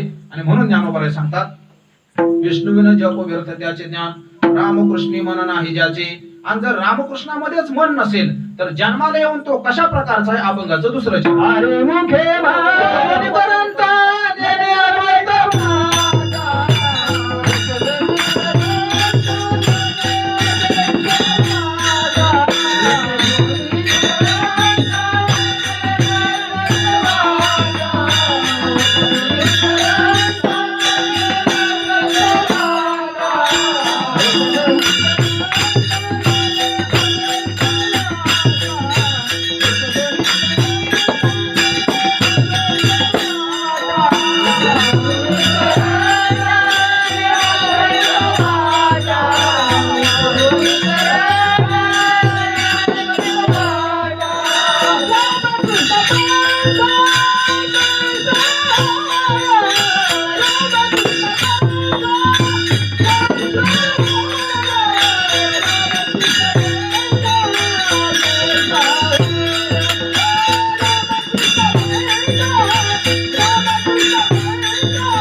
ज्ञानोबा हरिपाठामध्ये बोलतात की रामकृष्णामध्ये मन जर नसेल तर त्याचं जीवन कसं आहे, उपजोनी करंटा. आता एका शंकेला जागा बरं का, तशी तर कालच यायला पाहिजे होती, पण आज घेतो शंका मी. शंका काय यायला पाहिजे होती, काल काय सांगितलं, संतांची संगती मनोमार्ग गती आकाळावा श्रीपती येणे पंथे रामकृष्ण वाचा बाबा हा जीवाचा. अहो तुम्ही हरिपाठात आम्हाला हरिमुखी म्हणायला सांगता आणि रामकृष्ण काय म्हणायला लागले, शंका ही आहे.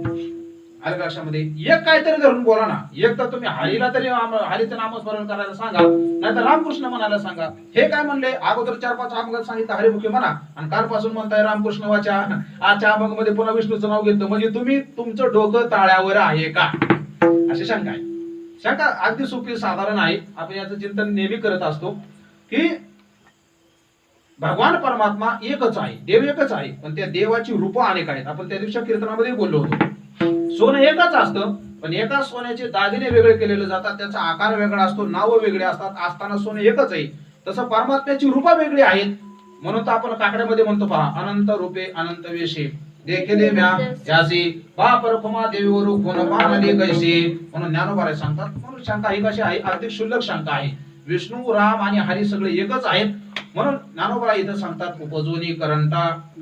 तो करंट आहे संसारामध्ये. करंट कोणाला म्हणतात, तो कष्ट तर भरपूर करतो पण हाताला काहीच मिळत नाही, त्याला करंट म्हणतात.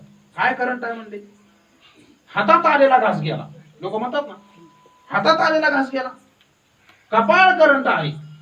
तुकाराम महाराज सांगतात, कोणाला करंट म्हणायचं, करंटे कपाळ ज्याचे. ज्ञानोबांचा अभंग, करंटे कपाळ ज्याचे ना मनैवाचे सदैव सभाग्य तोची हरिरंगिनाचे. संसारामध्ये संपत्ती मिळत नसेल प्रयत्न करून तर त्याला करंटा म्हणतात, आणि परमार्थामध्ये जर भक्ती करत नसेल तर तो करंट आहे. भक्तिवीन पशु कशाशी वाढला सटवीने नेला कैसा नाही. सटवीने का नेला नाही, नाथ महाराज सटवीला शिवी देतात. सटवी काय करते माहितीये का, 5व्या दिवशी आपल्या बाळाच्या कपाळावर त्याचं भविष्य लिहायचं काम करते सटवी. असं म्हणतात ते रावणाच्या चरित्रामध्ये येतं. रावणाने सगळे देव बंदी खावासा ठेवले होते, आणि सटवी तिथं रावणाची सेवा करायला रावणाच्या महाराजच होती. रावणाचे हातपाय दाबायचं काम सटवीकडे. रावण झोपला होता, रावणाला डोलकी लागली असं वाटल्यानंतर सटवीच्या लक्षात आलं की आमच्या गावामध्ये एक मुलगा जन्माला आलाय, त्याचं भविष्य आपण लिहून आलं पाहिजे. पण रावण झोपलाय असं त्याला वाटलं, ती गेली आणि जाऊन माघारी आल्यावर रावणाने विचारलं, ए सटवे कुठे गेली होतीस, कुठे गेली होती. सटवीने सांगितलं की काळेवाडीत तुकाराम नगरला एक मुलगी जन्माला आली. काय मुलगा मुलगी जन्माला आले, तिचं भविष्य लिहायला गेली होती. रावण म्हणला, तुला खरंच भविष्य कळतं का, म्हणजे हो माझं भविष्य सांगणार का. ती म्हणली, मला बोलता येत नाही, मी तुम्हाला लिहून दाखवते, तुम्ही वाचायचं. वाचायचं म्हणल्यानंतर म्हणले काय करावं, काय नाही म्हणजे कुकू आणून पाणी घेऊन ये. कुकू आणून पाणी आणायला लावलं, रावणाच्या हातावर असं किलो चोळलं आणि बघ म्हणले त्याच्यामध्ये असं लिहिलं होतं, सूर्य रघुवंशामध्ये आज नावाचा राजा असेल, त्या आज नावाच्या पोटी दशरथ नावाचा राजा जन्माला येईल. त्या दशरथाचा पोरगा राम, आणि त्या रामाकडून रावणाला मरण. त्याला कळलं भविष्य. कळल्यानंतर मग आता काय करायचं म्हणून तो डायरेक्ट यमपुरीकडे निघाला. यमपुरीकडे निघाला तर गडबड अशी झाली, यमराज गेले होते ड्युटीवर, कोरोना चालला होता त्याच्यामुळे ते प्रत्येक हॉस्पिटलमध्ये यमाला जाणं गरजेचंच होतं. गेला होता, पण तिथं एक दार होतं, आणि दार होतं म्हणल्यानंतर त्या ठिकाणी तो यम आला. यम आल्यानंतर विचारलं, काय पाहिजे तुम्हाला. काय नाही म्हणले, मी असं माझं भविष्य ऐकलंय की रामाकडून मला मरण आहे म्हणून. ते म्हणले, मला विचार माहित नाही, एक काम कर म्हणले, ते तेवढं दार ढकलून बघ, मग तुला सांगतो. तेवढं दार उघड म्हणले. दार उघड म्हणल्यानंतर रावण तिथे गेला. रावणाने दार उघडायला असं दार आत ढकललं, तर आत भस्मासुराला बांधलेलं होतं, आणि भस्मासुराच्या दोन्ही डोळ्यामध्ये अशा सळ्या जवळ अशा लावून ठेवलेल्या होत्या.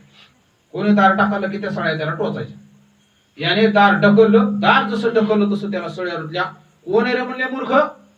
कोण आहे मूर्ख म्हणल्यानंतर रावण घाबरला, काय प्रकार नाही म्हणले, हा भस्मासुर आहे.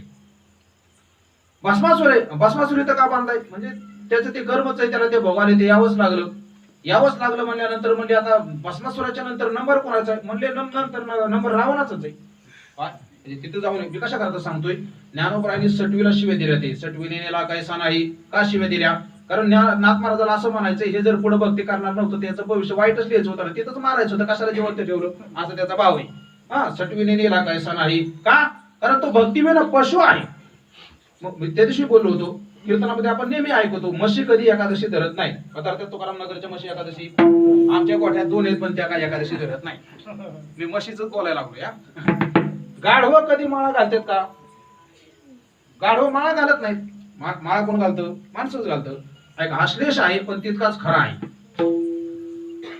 हा देह माणसाला जो मिळाला तो देवे दिला देह, भोजना नाही, भजना गोमटा. माणसं भोजना करता वापरतात तो भाग सोडून द्या. म्हणून ज्ञानोबराय सांगतात तो उपजून एक करंट आहे. करंट आहे का? नेने अद्वैत वाटा. आता खरं तर अद्वैत ही अवस्था एकच आहे, अद्वैताची एकच वाट आहे ज्ञान. पण ज्ञानोबरायांनी इथं वाटा शब्द बहुवचनी शब्द वापरलेला आहे. याचं चिंतन एका दिवशी बोललो होतो मी. संसाराचं क्षेत्र असं आहे, संसाराच्या क्षेत्रामध्ये साध्य अनेक आहेत, साधन सुद्धा अनेक आहेत. परमार्थाच्या क्षेत्रामध्ये साध्य एकच आहे पण साधन अनेक आहेत. कर्माचं साधन आहे, योगाचं साधन आहे, जपाचं साधन आहे, तपाचं साधन आहे. ज्ञानोबराय सांगतात की ही साधनं जर तुम्हाला कळत नसतील, तुम्ही कर्म करताय पण जर सकाम कर्म करत असाल तर तुम्हाला अद्वैताची वाट कळली नाही. निष्काम कर्म केलं तर ते आपल्याला चित्तशुद्धी द्वारा देवापर्यंत घेऊन जाणार आहे. योगाचं साधन फक्त शरीर चांगलं राहण्याकरता जर आपण करत असू, हे चुकीचं आहे. योग चित्त वृत्ती निरोध, योगाने अंतःकरण शुद्ध शांत होणार आहे, हे त्याचं साधन आहे. हे आपल्याला अद्वैत तत्वापर्यंत घेऊन जाणार आहे. म्हणून ज्ञानोबराय सांगतात नेने अद्वैत वाटा. मग असं जर त्याचं जीवन असेल तर रामकृष्णे पैठा कैसीने होय. रामकृष्णे पैठा, पैठा म्हणजे स्थान. परमात्मा स्वरूपाच्या ठिकाणी त्याला स्थान कसं काय मिळेल? मिळणार नाही. काय होईल मग? काहीच होणार नाही. लक्ष 84 न चुके फेरा, तुकोबाराय सांगतात. गर्भवास यातना थोरा, येवने पडशी संदेह पुरा, वळसा थोर माया जाळी. महाराज, संसार कसा गमतीशीर आहे. जुने कीर्तनकार रंगून गोष्ट सांगतात. एक आंधळा माणूस, आंधळा म्हणजे देवराम सांगतात खरंच झालेला माणूस, त्याला गावात जायचं होतं. गावाला वेश होती, वेशीला एकच दरवाजा होता. आता गावात जायचं पण तो भिंतीला धरत धरत निघाला होता. एकाने विचारलं का कुठं चालला? म्हणले मला ह्याला जायचे, आज राजवाड्यात जायचे. कसं जायचं? म्हणले हे बघा भिंत पकडा, भिंतीला धरून धरून जा, दरवाजा एकच आहे, ते दरवाजा आला की तिथून आत जायचं. हा भिंतीला धरून निघाला पण नेमकं तिथं गेलं की त्याची खरूच, त्याला खरूच झाली होती, ती खाजवायची. पण खरूच खाजवताना त्याने उभा राहतच नव्हता. खाजवता खाजवता पुढे जायचा, तेवढ्या दार निघून जायचं, तो पुन्हा फिरायचा. ही गोष्ट त्या आंधळ्याची नाही, आपण सगळेच आंधळे. आंधळी ती तुका म्हणे संसारी, जे नाही हरी ओळखीला. तुकोबाराय सांगतात ज्याच्या अंतःकरणामध्ये देवाचं प्रेम निर्माण नाही झालं, त्या आंधळ्याला हसण्यात कारण नाही. आपण सगळे आंधळेच आहे. आपल्याला खरूच झाली, या जमीन घ्या, लग्न करा. अजून काय काय करायचं मावल्या? अजून ते लय लहान आहे. चला, विठ्ठला.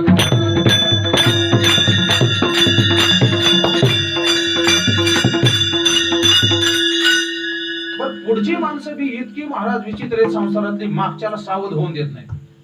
तुकोबाराय सांगतात ना, प्रमाण आपण बोललो 2-3 वेळा. नाही एक दो सब संसार, जो बोजे सो आगरा स्वार. पुढे गेलेल्याने सावध करा, पुढची सावध करत नाही, पुढची सावध करत नाही. बरं, म्हातारं झालं म्हणजे जास्त अक्कल येते असं बी काय आहे का? देवराम बाबा उदाहरण नेहमी सांगतात ना. एक माणूस गेला मारुतीच्या देवळात पाणी घालायला. मारुतीच्या देवळात पाणी घालायला गेला, गणपती कोपऱ्यात असा वर मंदिरात होता. या माणसाला काय माहित नाही, त्याने आपलं मारुतीला आंघोळ घातली, थोडं पाणी शिल्लक राहिलं म्हणून गणपतीला वर असं हाणलं. शितुडा हाणला तर तिथं गाणे बसल्या होत्या, गाण्याचा पोळा होता, गाण्याच्या त्याला चावल्या. ह्याला गाण्या चावल्यानंतर आता ह्याने दुसऱ्याला सावध करावं ना. महाराज, म्हातारी बी असतात पण काही अक्कल असते असं काय नाही. असं काय आहे, एक पोरगा झाला म्हणजे इतकी किलो अक्कल आली असं काय नाही. 10 पोरं होऊनही काय बी अकली माणसं असतातच ना. महाराज, तिथे एक बारकं पोरगा, पिठे इकडे म्हणले, काय आज शनिवार आहे, मला तरी पाणी घालावं लागतं. मला काय अडचण नाही. मग त्यांनी ते हापसा जवळच होता, हापशाची कळशी भरून आणली, सगळं मारुती टाकून म्हणले का ते वर गणपतीला बी पाणी टाकावं लागतं. त्याला ते मारुतीवरचं पाणी म्हणजे हात पुरत नाही, असं करायचं, सापा टाकायचा. तिथं सापा टाकला की त्याला गाणी. त्यांनी सगळी वरातच तयार केली. कशा करता सांगतोय, वयाच्या प्रभूदे विचार जे नाही, समानते दे बाळकाच्या. तुकोबाराय सांगतात वय वाढले, अक्कल वाढले नाही. ऐका, म्हणून संसारामध्ये आल्यानंतर परमात्मा स्वरूपाच्या विषयी जर भक्ती तयार होत नसेल तर ज्ञानोबाराय सांगतात त्याचं जीवन करंट आहे. एका आपण प्रमाणे बोलून गेलो बघा, विठ्ठल विठ्ठल सांगतो तुम्हासी भजारे विठ्ठला, जन्म वाया या करिता भरवारी दुरावसी दूरी पुढे सरा थोडं टाळकर उभा राहते म्हणजे सरा पुढे चला बघा हरिमुखी मनाचा विषय चाललाय आणि हरी महाराज हजर झाले विठ्ठला, विठ्ठला, विठ्ठला. ज्ञानोबा सांगतात उपजोनी करंट तो करंट आहे नेने अद्वैत वाटा परमार्थाच्या ज्या वाटा आहेत त्याला माहित नाहीत तो जाणून घेण्याचा प्रयत्नही करत नाही मग असं जर त्याचं जीवन असेल तर रामकृष्णी पैठा कैसीने होईल परमात्मा स्वरूपाच्या ठिकाणी त्याला स्थान मिळणार नाही ऐका म्हणून मनुष्य जीवन याच्या करता मिळालेलं आहे ऐका लगेच एका जन्मामध्ये परमार्थ सिद्ध होतो असंही काही नाही तर होतच नाही असंही काही नाही परमार्थ हा काळावर अवलंबून नाही परमार्थ आपल्या अंतःकरणाच्या अवस्थेवर अवलंबून आहे ऐका मी तुम्हाला सांगितलं ना की ते पाकशास्त्राचं पुस्तक आणलं पोरीने आणि त्याच्यामध्ये लिहिलं असतं की इतका वेळ जाळ लागल्यानंतर चपाती उलटावी असं काय आहे का असं काय नाही जाळ जर जास्त असेल तर चपाती लवकर उभी उलटावं लागेल जाळ जर कमीच असेल तर चपातीला बराच वेळ ठेवावा लागेल तसंच आहे तवा जसा तापलाय तशी चपाती उलटायची पालटायची असते हा तवा म्हणजे आपल्या अंतःकरणाची परमार्थातली तयारी आहे ज्याचा तवा तापलाच नाही म्हणजे खूपच विषयासक्त आहे संसारासक्त आहे त्याला वेळ लागणार आहे ज्याचा तवा योग्य तापलेला आहे एका हातोडीत काम त्याचं मग अहम ब्रह्मास्मी ऐसी वाणी एक वेळ पडता कानी अविद्या निद्रा गेली पळवणी तत्क्षणी जागेनाला एकदा सद्गुरूच्या मुखातून त्याने अहम ब्रह्मास्मी असं तत्वमसी काय प्रज्ञान ब्रह्म अयमात्मा ब्रह्म वेदांतातलं एक महावाक्य ऐकलं ऐकल्याबरोबर त्याला तिथंच मोक्ष पण तवा तापला पाहिजे गुरुवारी राऊत बाबा एक उदाहरण सांगत असतात सगळेच कीर्तनकार सांगतात एक साधक साधना करत होता नारद तिथून निघाले त्याने नारद म्हणले काय कुठे चाललाय नारद म्हणले माझा नियम आहे रोज मी भगवान परमात्म्याच्या दर्शनाकरता वैकुंठाला दररोज जात असतो विष्णूच्या दर्शनाकरता भगवान विष्णूच्या दर्शनाकरता त्याने सांगितले एक काम करा म्हणले तुमची सगळी कामं झाल्यावर निघता माझं एक काम करा अगोदर सगळी तुमची कामं करा पण निघता एक माझं काम करा नारद म्हणले काय नाही म्हणले त्याला असं म्हणावं की काळेवाडी गावामध्ये एक साधक साधना करतोय तुम्ही त्याला कधी भेट देणार आहे नारद म्हणले काय अडचण नाही काम तर सोपंच आहे नारद गेल्यानंतर भगवान विष्णूच्या दरबारामध्ये गेल्यानंतर भगवान परमात्मा तिथं होते सिंहासनावर बसलेले नारद गेले दर्शन घेतलं सगळं क्षम कुशल सगळं विचारणं झालं नारदाला भगवान परमात्म्याने जेवण दिलं सगळं काही पाहुणचार झाला आणि नारद म्हणले देव आता येऊ का या म्हणले काय अडचण नाही त्रैलोक्यामध्ये नारद भ्रमण करतात त्यांना शापच दिलेले दक्षाने दक्ष शाप नारदासी पाही मुहूर्त न राहावे एके ठाई तो शाप हरी भजने नाही या लागे तो पाही कीर्तननिष्ठ भागवतामध्ये ओळी आलेली नारदाला शाप आहे नारद एका ठिकाणी कुठे थांबत नाही का थांबत नाहीत त्याच्या पाठीमागे मोठं राजकारण आता सगळं सांगत नाही आपल्याला कोणा कधीतरी उदाहरण का वाढेल तसं ठेवतो अर्ध ऐका सगळं आज सांगितलं पण अजून आपल्याला 20 दिवस बोलायचे करा नारद दारापर्यंत गेल्या नारदाच्या लक्षात आले की अरे त्या साधकाने आपल्याला गोष्ट नारद तिथूनच माघारी आले देवाने विचारलं नारदा काय चार्जर वगैरे विसरून राहिला का अलीकडे हे विसर जुन्या काळामध्ये महाराज लोकांकडे मोबाईल ज्ञानेश्वरी असायची गात असे तिथे गेल्यानंतर महाराज लोक घरच्या लोकांना विचारायचे तुमच्याकडे ज्ञानेश्वरी आहे का गात आहे का आता गेल्या विचारतात तुमच्याकडे चार्जर आहे का काय गंमत आहे महाराज काळ कसा बदललाय बघा नारदाला विचारलं तुमचा काय चार्जर वगैरे राहिलं का नाही म्हणले मग काळेवळीत एक साधक साधना करतोय म्हणले त्याने तुम्हाला एक निरोप दिलाय म्हणजे काय त्याला तुम्ही कधी भेटणार आहे ते सांगा देवाने सांगितलं त्याला म्हणावं तू ज्या झाडाखाली बसलाय त्या झाडाला जेवढी पानं आहेत तेवढी वर्ष गेल्यानंतर तुला भेटणार आहे नारद डोकं खजवायला लागले ते झाड कशाचं आहे नारदाच्या लक्षात आलं ते चिंचेचं झाड आहे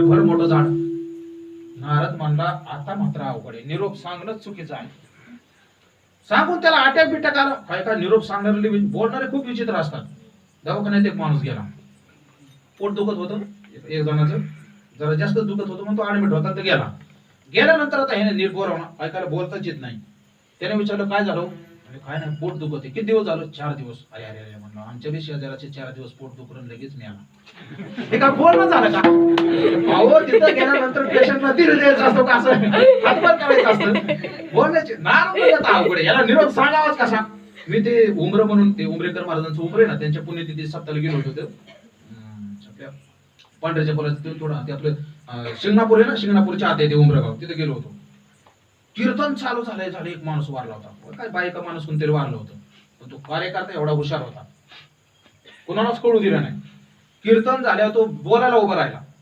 सगळ्या सूचना सांगितल्या, उद्या असं असं होईल, याची पंगत होईल, उद्या प्रवचन यांचं होईल, उद्या कीर्तन यांचं होईल. आणि शेवट माणसं उठायच्या टायमाला त्याने सांगितलं, अशी अशी घटना घडलेली, सगळ्यांनी तिकडे चाला. हे जर अगोदरच सांगितलं तर सगळे चलबिचले झाले असते. पण तो बोलणार इतका हुशार होता, सगळं उरकून घेतलं आणि शेवट सांगितलं. नारद म्हणजे आता हा निरोप सांगणंच अवघड आहे. नारद विचार करतच गेले. विचार करत गेल्यानंतर तो साधक नारदाकडे पळतच गेला. नारदा नारदा म्हणले, वैकुंठातून आले. म्हणलं आलो. माझं काम झालं झालं म्हणले. काय म्हणले देवाने? आता नारदाने काय केलं माहितीये का? वाक्य फिरवलं. वाक्य फिरवलं म्हणजे देवाने सांगितलं होतं की झाडाला जितकी पानं आहेत तितकी वर्ष झाल्यानंतर भेटणार आहे. नारदाने भेटणारे शब्द अगोदर घेतला. देवाने सांगितलंय मी त्याला भेटणार आहे. पुढचं नारद सांगायच्या अगोदर तो इतका बेफाम नाचायला लागला. अहो त्याला वाटलं ना भेटणार आहे. ते काय सोपं आहे का? आपल्याला पाहुणा भेटत नाही. पाहुणा कोण चुकून जातो. किती अवघड आहे आपलं. देव तर लांबच राहील. पाहुणा मी म्हणतो हे ब्याज पुढून अलीकडे चला इकडून निघून. पाहुणा भेटत नाही आणि देव भेटणार आहे आश्वासन मिळालं ना. बरं ते काय तुमच्या आमच्यासारखं नव्हतं आश्वासन. तुम्ही मला निवडून द्या, तुमची सगळी कामं करू. तो सगळी कामं करतो नाही, आपल्याला कामाला लावतो. कामं तर करत नाही. काय भेटणार आहे हा शब्द त्याने ऐकला. जे बेफाम नाचायला लागला. नारद पुढचं सांगायला तो दिवस नव्हता. नारद अर्धा तास त्याच्यापाशी उभा राहिले, पण तो काय नाचायचं थांबाला. नारद म्हणजे जाऊ द्या, तो बसल्यावर परत येऊन सांगू त्याला. नारद असे पुढे गेले. नारद पुढे गेल्यानंतर असे गेले होते पुढं. वाडे इतके बी गेले नव्हते, मध्येच होते. ह्या उसाचे इतके गेले होते. तेवढ्यात ते नाचायचा माणूस बंद झाला. नारद म्हणजे चला बरं झालं, आपला लांबचा हेलपाटा वाचला, परत जावा म्हणून नारदाने मागं वळून पाहिलं. मागं वळून पाहिलं तर भगवान परमात्मा त्या भक्ताच्या समोर उभा होते. मग मात्र नारदाला राग आला. नारद म्हणले, आम्हाला आतापर्यंत वाटत होतं हे मंत्री लोकच फक्त आश्वासन देतात. तुम्ही कधीपासून पार्टी बदलली? देवाला विचारलं. म्हणजे असं काय असं सरळ बोलले नाहीत. ईशनिया म्हणले. नारद आता बोलताय महाराज. हो महाराज, शिव्या द्यावा तर देवाला द्यावा. शेजाराला देता भांडण होत्या. देवाला दिले का नाही काय ताण होत्या. म्हणून आमच्या जनाबाईने देवाला शिव्या घातल्या. आपल्याला अभंग सगळ्यांना वाट आहे. अरे रे विठ्या, मूळ मायेच्या कारट्या, तुझी रांडरणकी पार सगळं काढून टाकले जनाबाईने. देवा द्यायच्या शिवाय तर देवाला द्यावा माणसाने. ऐका, नारदजी रागावले. तळपायच्या आग मस्तकाला. काय विष्णू म्हणले, कधीपासून खोटं बोलायला लागला? म्हणजे काय झालं? तुम्ही सांगितलं होतं की तो साधक ज्या झाडाखाली बसलाय त्या झाडाला जितकी पाने तितकी वर्ष झाल्यानंतर मी त्याला भेट देणार आहे. हा म्हणले बरोबर आहे, बोललो होतो. आणि तुम्ही आता कसं काय आले? आता ऐका, उत्तर महत्वाचे. भगवान परमात्म्याने सांगितलं, तुम्ही मला ज्यावेळेस प्रश्न विचारला होता त्यावेळेस त्याच्या अंतःकरणाची अवस्थाच अशी होती की मला इतका वेळ लागेल असं वाटलं होतं. पण तुम्ही निरोप सांगितल्यानंतर त्याच्या अंतःकरणाची तीव्रता इतकी वाढली, भगवत भेटीची तीव्रता, की ती तीव्रता मला लगेच समोर ओढून घेऊन आली. म्हणून नाथांच्या जीवनात एक प्रसंग आहे. नाथाला एक जण म्हणला, देव भेटण्याकरता काय करावं लागेल? नाथ चालले होते आंघोळीला. ते म्हणले, चल माझ्याबरोबर गंगेवर आंघोळ कर म्हणले, नंतर तुला सांगतो. अरे गंगेवर गेले. गंगू गेल्यानंतर दोघे पाण्यात उतरले.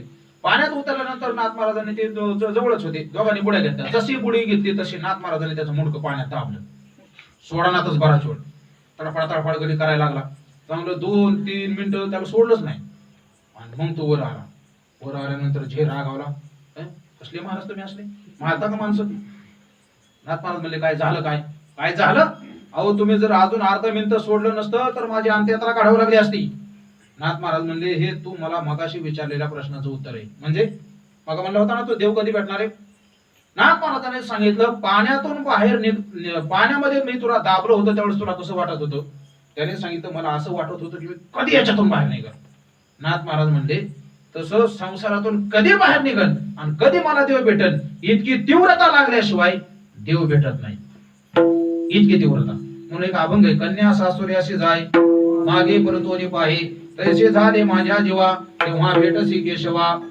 चुकली या माय बाळ हुर हुर पाहे, तैसे झाले माझ्या जीवा केव्हा भेटसी केशवा. जीवना वेगळी मासो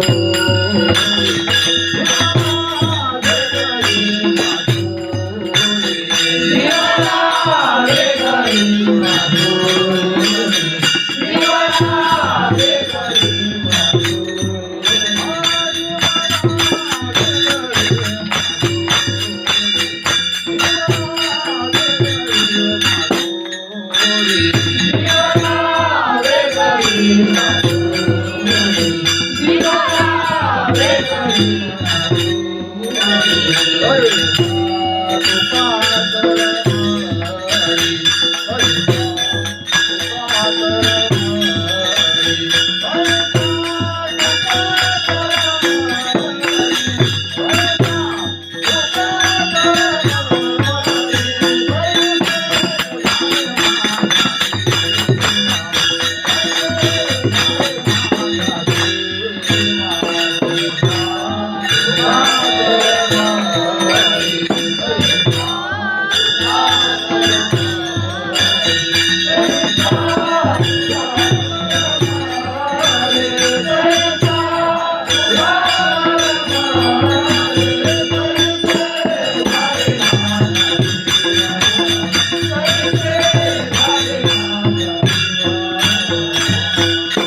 अशी जर अवस्था नसेल आणि कितीही जप केला आणि कितीही शाब्दिक ज्ञान प्राप्त करून घेतलं तरी ते व्यर्थय.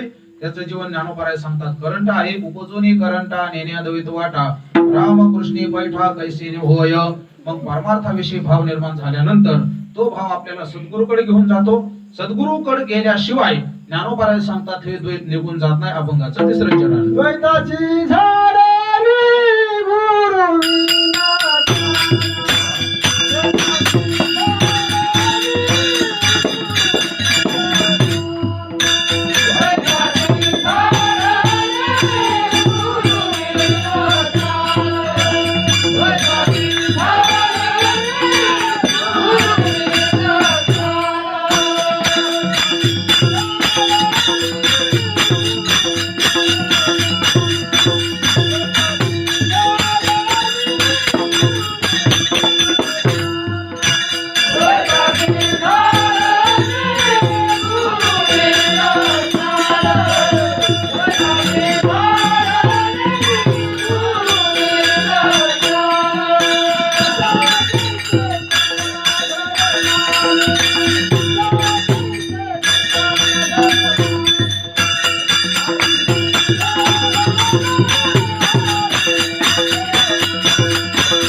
कधीतरी म्हणायचं म्हणजे असं होतं बघा.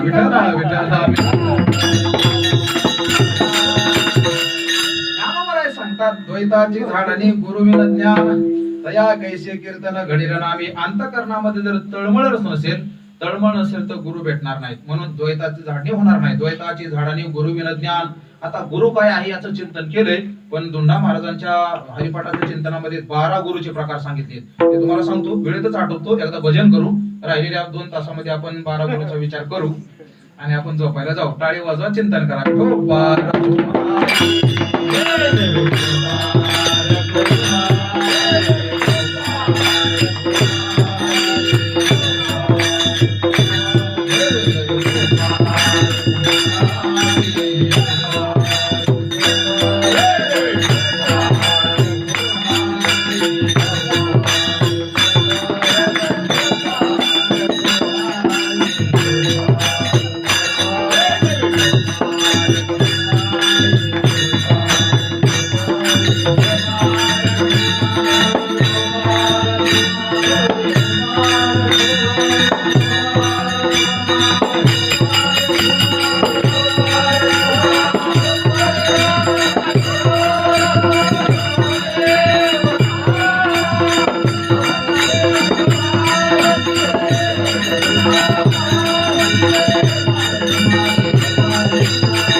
व्यर्थ त्याचे ज्ञान रामकृष्णी मन नाही ज्याचे उपजोनी करंटा नेणे हरिमुखे म्हणा पुण्याची गणना कोण करी. ज्ञानोबराय तिसऱ्या चरणामध्ये सांगतात द्वैताची झाडानी गुरुविन ज्ञान. आता द्वैत कशाला म्हणतात ऐका. आपलं आत्मस्वरूप सोडून आपल्याला संसारामध्ये जेवढं काही प्रतीतील येतं हे सगळं द्वैत आहे. मग पंचदशीमध्ये असं चिंतन आलेले एकादशेंद्रिय युक्त्या शास्त्रेणाप्यवगम्यते यावत किंचित भवेदेतम इदम शब्दोदितम जगत. 11 इंद्रियाने आपल्याला जेवढं जेवढं प्रतीतलं येतं ते सगळं माया आहे, ते सगळं द्वैत आहे. 11 इंद्रिय कोणची? 5 ज्ञानेंद्रिय, 5 कर्मेंद्रिय, 11 मन. याने आपल्याला जेवढं जेवढं काय चिंतन होतं ते सगळंच माया आहे, सगळं द्वैत आहे. मग हे द्वैत घालवण्याकरता सद्गुरूची आवश्यकता आहे. गुरु कुणाला मानायचं त्या दिवशी बोललो होतो, पण आता बोलतो परत, ऐका. अनेक प्रकारच्या गुरूंचं वर्णन आहे. मंत्र तंत्र उपदेश इति घरोघरी गुरु आहे ते आयते परिशिष्या ते मिळवी सद्वस्तु ते श्रीकृष्ण त्या ते सद्गुरु माने. श्रीमद भागवतामध्ये भगवान परमात्मा सांगतात मंत्र तंत्र उपदेश करणारे, नाथाने तर खूप विस्तार केलेला आहे. व्याकरण शिकवणारे, काही शास्त्र शिकवणारे, अनेक प्रकारच्या विद्या शिकवणारे भरपूर प्रकारचे गुरु आहेत. दत्तात्रय परमात्म्याने तर असं सांगितलेले जो जो जयाचा घेतला गुण तो म्या गुरु केला जाण. गुरुसे आले अपारपण जग संपूर्ण गुरु दिसे. काही ना काही माणूस शिकत असतो, ऐका. काहीकडून आपण चांगल्या घेण्यासारख्या गोष्टी शिकतो, तो पण आपला गुरुच आहे. आणि एखाद्याकडून आपण जर टाकण्यासारखं काय शिकलो तर तो पण आपला गुरुच असतो. कारण आपल्याला माहिती आहे याने 10 रुपयाला सुरुवात केली, याच्या जीवनाचं वाटोळ झालं. आपण जर तसं केलं तर आपलं वाटोळ होईल, म्हणून तो घ्यायची नाही. म्हणजे त्यागण्याच्या दृष्टीने तो सुद्धा आपला कोण झाला? गुरुच झाला. मग हे गुरु दोंडा महाराजांनी 12 प्रकारचे सांगितले, ऐका. विठ्ठल विठ्ठल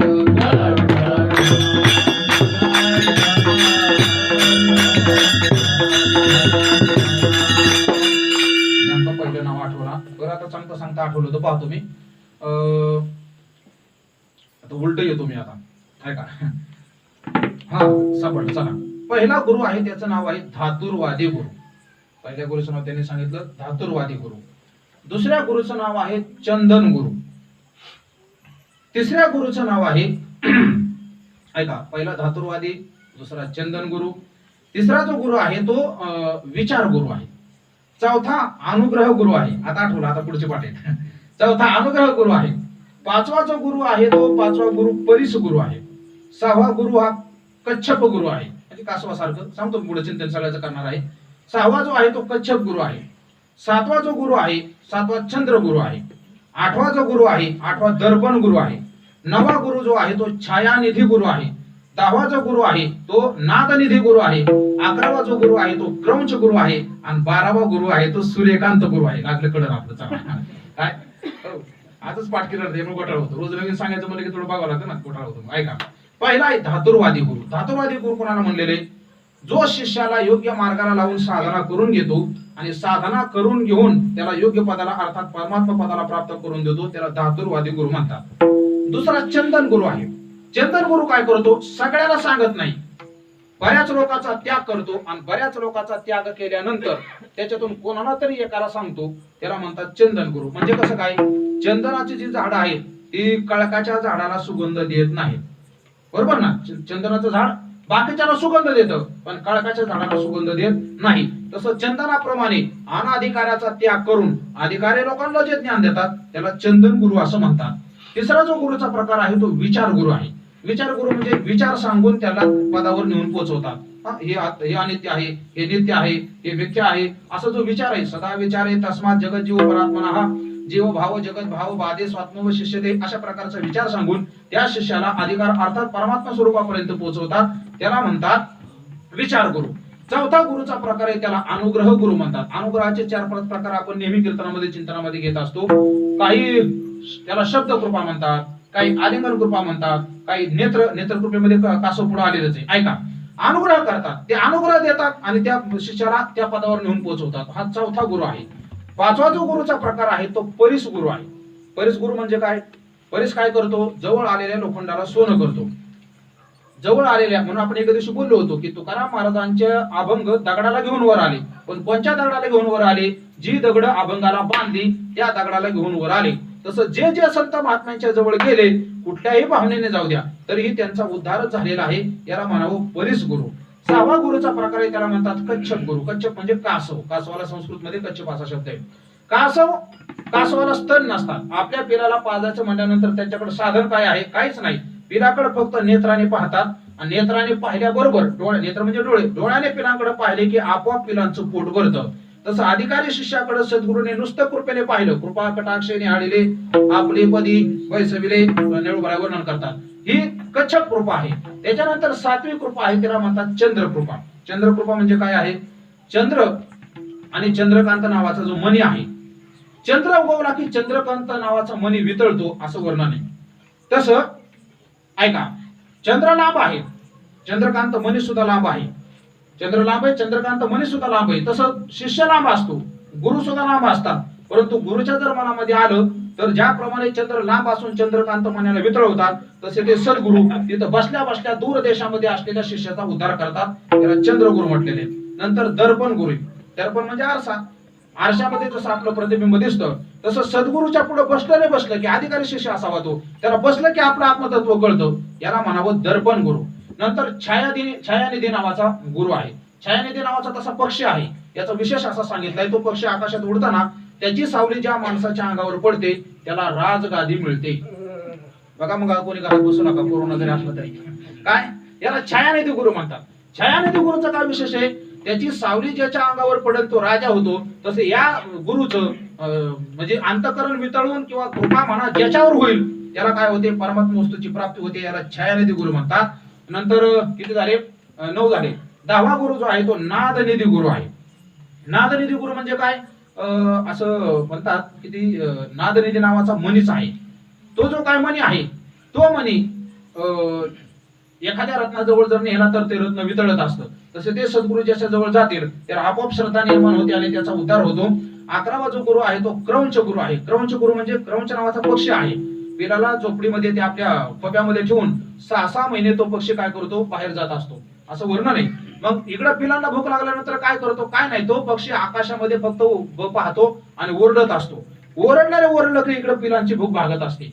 तसं शिष्य लांब असतो, हे गुरुही लांब असतात. परंतु शिष्याचा अधिकार तयार झालेला आहे लक्षात आल्याबरोबर सद्गुरु तिकडूनच काहीतरी बोलतात. बोलल्याबरोबर त्यांचा काहीतरी म्हणजे महावाक्यच बोलत असतील आणि शिष्याचा काय होतो? उद्धार होतो. आणि 12वा गुरु आहे त्याला चंद्रकांत गुरु म्हणतात. चंद्रकांत म्हणजे कोण? आपल्या गावातले चंद्रकांत वाळके नाही, चंद्रकांत नावाचा मणी आहे. तो काय होतो? सूर्यप्रकाशामध्ये प्रकाश जास्त देतो असं म्हणतात. तसं सद्गुरूच्या सानिध्यामध्ये गेल्यानंतर या शिष्याला बोध होतो. ज्ञानोबा सांगतात, कुठल्याही का प्रकारचा होईना पण एखादा गुरु आपल्या जवळ जर नसेल तर द्वैताची आपल्या झाडणी होणार नाही. द्वैताची झाडणी गुरुविना ज्ञान, गुरुशिवाय आपल्याला ज्ञान कोणी देऊ शकत नाही. त्या गुरुकडे कसं जायचं याचं आपलं चिंतन होऊन गेलेले. तद्विधी प्रणिपातेन परिप्रश्नेन सेवया उपदेक्षन्ते ज्ञानम ज्ञानिना तत्वदर्शिना तद्विज्ञानार्थम स गुरुमेवापि गच्छेत् श्रोत्रियं समित्पानि ब्रह्मनिष्ठम उपनिषद बोलतं. म्हणून महाराज सांगतात, द्वैताची झाडणी गुरुविना ज्ञान तया कैसे कीर्तन घडेल नामी. आता ही कीर्तन शब्द आहे. ज्ञान आणि कीर्तन घोटाळा कसा आहे? हे अभंग अद्वैत पर नाही, हरिपाठ आपल्याला सगुणाचं चिंतन सांगितले ना. मग आपल्याला सद्गुरु काय करतात? तो परमात्मा इतका दयाळू आहे, दोही ठाई तुका नाही पडू देत चुका. उभारीला हात जगी जाणवेली मान, त्याचं शेवटचं चरण आहे. संत महात्मे काय करतात? लोकांना सांगतात वारी करा, मूड पापी जैसे तैसे उतरी काशे लावली. तुम्ही कुठल्याही अधिकारावर असले तरी पांडुरंग परमात्मा काय करतो? उद्धार करतो. हे लोकांना सांगतात. आणि देवाला जाऊन सांगतात, देवा तुम्ही इथं आलेल्यांचा सगळ्याचा काय करायचा? उद्धार करायचा. म्हणून कार्य पुण्य मातालाशी उभे केले विठ्ठलाशी. देवाला तिथं उभा राहायला सांगितले. कशा करता? बरं, कुठलं शस्त्र हातात नाही पांडुरंगाच्या, ना चक्र हातात आहे, ना धनुष्यबाण हातात आहे, ना गदा हातात आहे, ना परशुरामाचा परशु हातात आहे, काहीच नाही. देवाला कलियुगात कामच सांगितले, फक्त तुमच्याकडे येणारा पाहिजेत. आला की तुम्ही त्याचा काय करायचा? उद्धार करायचा. नाही का? म्हणून ज्ञानोबा इथं असं बोलतात की तया कैसे कीर्तन घडेल नामी. कधी कीर्तन करेल माणूस? ज्यावेळेस त्याचं महत्व कळेल त्यावेळेस. महत्व कोण सांगतं? महत्व संत महात्मे सांगतात. म्हणून तर गुरुविन द्वैताची झाडणी गुरुविन ज्ञान, ज्ञानोबा सांगतात. तसं काय होणार नाही.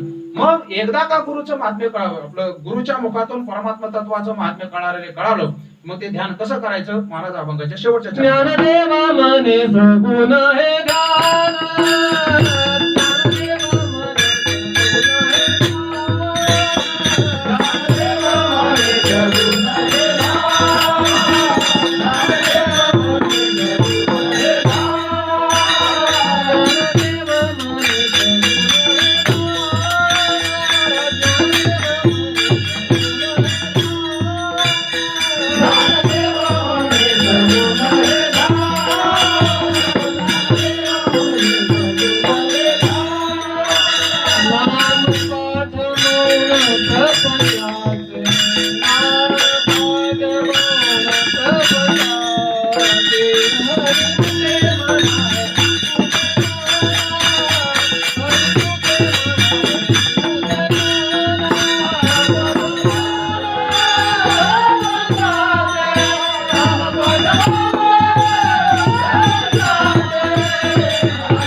मुखातून महात्म्य कळालं, महत्व कळालं भक्तीचं, तर मग काय होणार आहे? ज्ञानदेव म्हणे सगुण हे ध्यान. मग सगुणाचं ध्यान करायचे. ध्यानाचे विचार सगळ्यात 3 प्रकार सांगितलेले आहेत. प्रतीक ध्यान, ध्येयानुसार ध्यान आणि अहंग्रह ध्यान. प्रतीक ध्यान कशाला म्हणायचं हे तुमच्या परिचयाचे शब्द फक्त अवघड आहेत. प्रतीक ध्यान म्हणजे काय? काय पत्नीला अडचण असेल आणि धार्मिक कार्य करायचं म्हटल्यानंतर ब्राह्मण म्हणतो कुटुंबाला बोला. अहो म्हणजे अडचण आहे, सुपारी बांधा, कमरेला सुपारी बांधा. कमरेची सुपारी म्हणजे कोण असते? धर्म कार्य करताना त्यावेळेस ती पत्नीच असते. याला म्हणतात प्रतीक. पत्नीच्या बद्दल जे घेतं त्याला प्रतीक म्हणतात. तसंच आहे तुम्हाला असे शाळीग्राम नावाचा तो खडा असतो. ऐका, बाकीच्या ह्या मूर्तीची तरी प्राण प्रतिष्ठा करावी लागते. या मूर्ती आणल्यानंतर मूर्ती असून प्राण प्रतिष्ठा करावी लागते. पण शालिग्रामाचं महत्व असं सांगितलंय, शालिग्रामामध्ये प्रतिष्ठा करायची गरज नाही, देव असतोच. नाथ भागवतात असं वर्णन आहे, पूर्ण शालिग्राम असं नाही, फुटका तुकडा जरी तुमच्यापाशी असला तरी सुद्धा विष्णू तुमच्याकडे आहे असं त्याचं होतं. मला एका महाराजांनी दिलेलं शालिग्रामच आहे माझ्याकडे. काय शालिग्राम? तर शालिग्राम हा विष्णूच आहे अशा भावनेने आपण उपासना करतो. त्याला काय 4 हात असतात का? शंखचक्र हातात आहे का? काय नाही. विष्णू मूर्ती चतुर्भुज, शंख चक्र हाती, गळा पद्मवन माळा शोभती. असं काय नसतंय त्या दगडामध्ये. शालिग्राम नावाचं दगड आहे, त्याच्यामध्ये याला म्हणतात प्रतीक ध्यान. प्रतीक म्हणजे कुठलाही दगड घ्यायचा. आपण नाही का शेताच्या बांधावर मसोबा लावतो, मसोबा होतो ना, ते काय मसोबा असतो का? दगडालाच आपण मसोबा समजत असतो. तुकोबरांचे अभंग आहे गाथ्यामध्ये, केला मातीचा पशुपती, परी मातीशी काय महती, शिवपूजा शिवाशी पावे, माती माती माझी सामावे. मातीचा भगवान शंकराचा पुतळा किंवा केला किंवा भगवान शंकराचं ते लिंग केलं, शिवलिंग मातीच केलेलं असतं. केला मातीचा पशुपती, परी मातीशी काय माहिती महती. मातेला महत्व आहे का? मातेला महत्व नाही. आपला जो भाव भगवान शंकराविषयी आहे त्या भावाला महत्व आहे. माती माती माझी सामावे आणि आपण केलेली भक्ती शिवाशी पावे. असे केली काशाची जगदंबा, परी काशेनो हे आंबा. पूजा आंब्याची आंबेला घेणे, काशे राहे काशेपणे. मोठा अभंग आहे तो. काशाच्या धातूची, कुठल्या किंवा कुठल्याही धातूची घ्या, आंबाबाई केली तो धातूच आहे. आंबाबाईकडे आपण धातू म्हणून पाहतो का आंबाबाई म्हणून पाहतो? आंबाबाई म्हणून पाहतो. मग आपल्या अंतःकरणात जो भाव आहे तो भाव माणसाला काय देत असतो? फळ देत असतो, समोरच्या वस्तू देत नाही. त्याला म्हणतात प्रतीक ध्यान. दुसरं जे ध्यान आहे ते ध्येयानुसार, हे थोडं मागे ठेवतो अभंग करतात. तिसरं ध्यान घेतो डायरेक्ट अहंग्रह ध्यान. अहंग्रह म्हणजे व्यापक असलेलं, कुठलाही परिच्छेद नसलेलं, कुठलाही नाश नसलेलं. आता सगळ्या वेदांताचे शब्द बोलत नाही मी, बोलू एक मिनिटामध्ये बोलून जातो. आता बोलवतो आपण, ज्याला स्वतः नाश नाही, परता नाश नाही, आश्रय नाश नाही, ज्याला सोगत भेद नाही, सचिता भेद काय सजाते भेद नाही, विजाते भेद नाही, ज्याला देशतः अंत नाही, कालतः अंत नाही, वस्तुतः अंत नाही, असं जे आत्मतत्व आहे ते आत्मतत्व मीच आहे. अशा प्रकारचे जे ध्यान केलं जातं त्याला म्हणतात अहंग्रह ध्यान. ते मीच आहे, ते मीच आहे, ते मीच आहे, याला म्हणतात अहंग्रह ध्यान. आणि तिसरे ध्यान आहे त्याला म्हणतात ध्येयानुसार ध्येन. या ध्येयानुसार ध्यानाकरता 3 पद्धती सांगितल्यात, म्हणजे 3 मुद्दे असावेत: विधी, विश्वास आणि आग्रह किंवा इच्छा. हे ध्येयानुसार जे ध्यान करायचे ते विधीने झालं पाहिजे. आपल्याला तुकोबारांनी विधी सांगितलाय, चंद्रभागे स्नान विदतो, हरिकथा. विधी आहे. देवाकडे जायचं कसं? देवाकडे चप्पल घालून जायचं नाही, देवाकडे वाहनावर बसून जायचं नाही, मोठे मोठे कथायला सगळं सांगत नाही. आपण जितकी देवा शरीराला पीडा देऊन सगुण परमात्म्याची उपासना करू तितका लवकर देव आपल्याला जवळ घेतो. आणि आपण जर आयुष्य आरामामध्ये वारीला आहे का? एरवी आयुष्य आराम गाडीमध्ये बसून जाणारा मोठा आहे, पण वारीच्या वाटाने आयुष्य आराम गाडीमध्ये बसून जाणारा सगळ्यात मोठा भिकारी. वारीच्या वाटाने श्रीमंत कोण? ज्याच्या पायात चप्पलही नाही, जेवणावर ज्याचा कंट्रोल आहे, एकदा दिवसातून जेवतो, निष्ठावान वारकरी येतोय. नाही तर गाडीत आयस्पेस बसतो, मनाला वाटेल तिथं खातो, काही बी खातो, कुठं बी खातो, काही पितो, काही करतो. तुझ्याकडे पैसा आहे म्हणून तो पैसा तिकडे तुझ्या घरी, देवाकडे हे काही चालत नाही.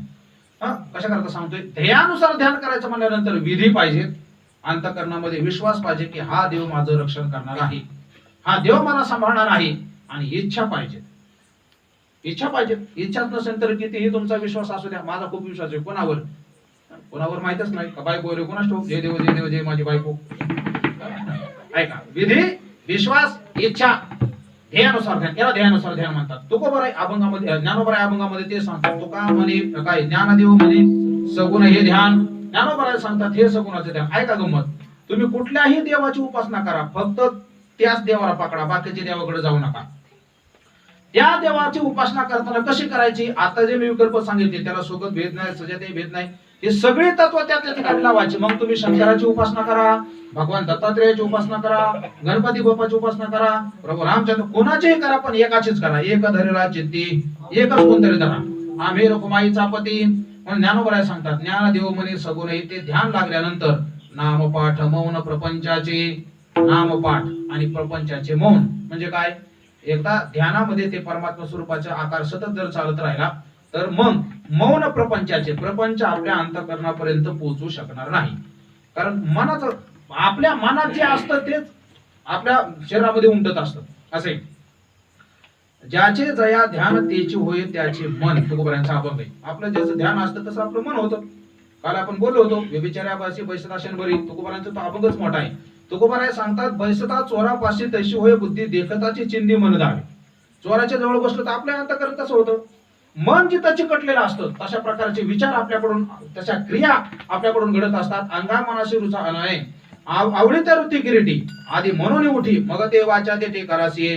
म्हणून ज्ञानोबराय या अभंगामध्ये सांगतात सगुण परमात्म्याचं ध्यान करायचं, वाचने परमात्म्याचं नामस्मरण करायचं. असं जर केलं तर मग आता संसार अंतःकरणापर्यंत पोहोचू शकत नाही. एकच उदाहरण सांगतो, थांबतो ऐका. एक भक्त ध्यान लावून बसला होता. पहाटेची वेळ होती, असं फटकायला लागलं होतं. चोरी करून चोर निघाले होते. जाता जाता त्यांनी पाहिलं, म्हणजे बघा अटल चोर असन, चोरी केली असन, गबाळ खाली ठेवला असन, माती टाकून त्याच्यावर ध्यान लावून बसला असन, सगळे लोक पांगले घेऊन जायचा विचार असन, चोरांचा विचार.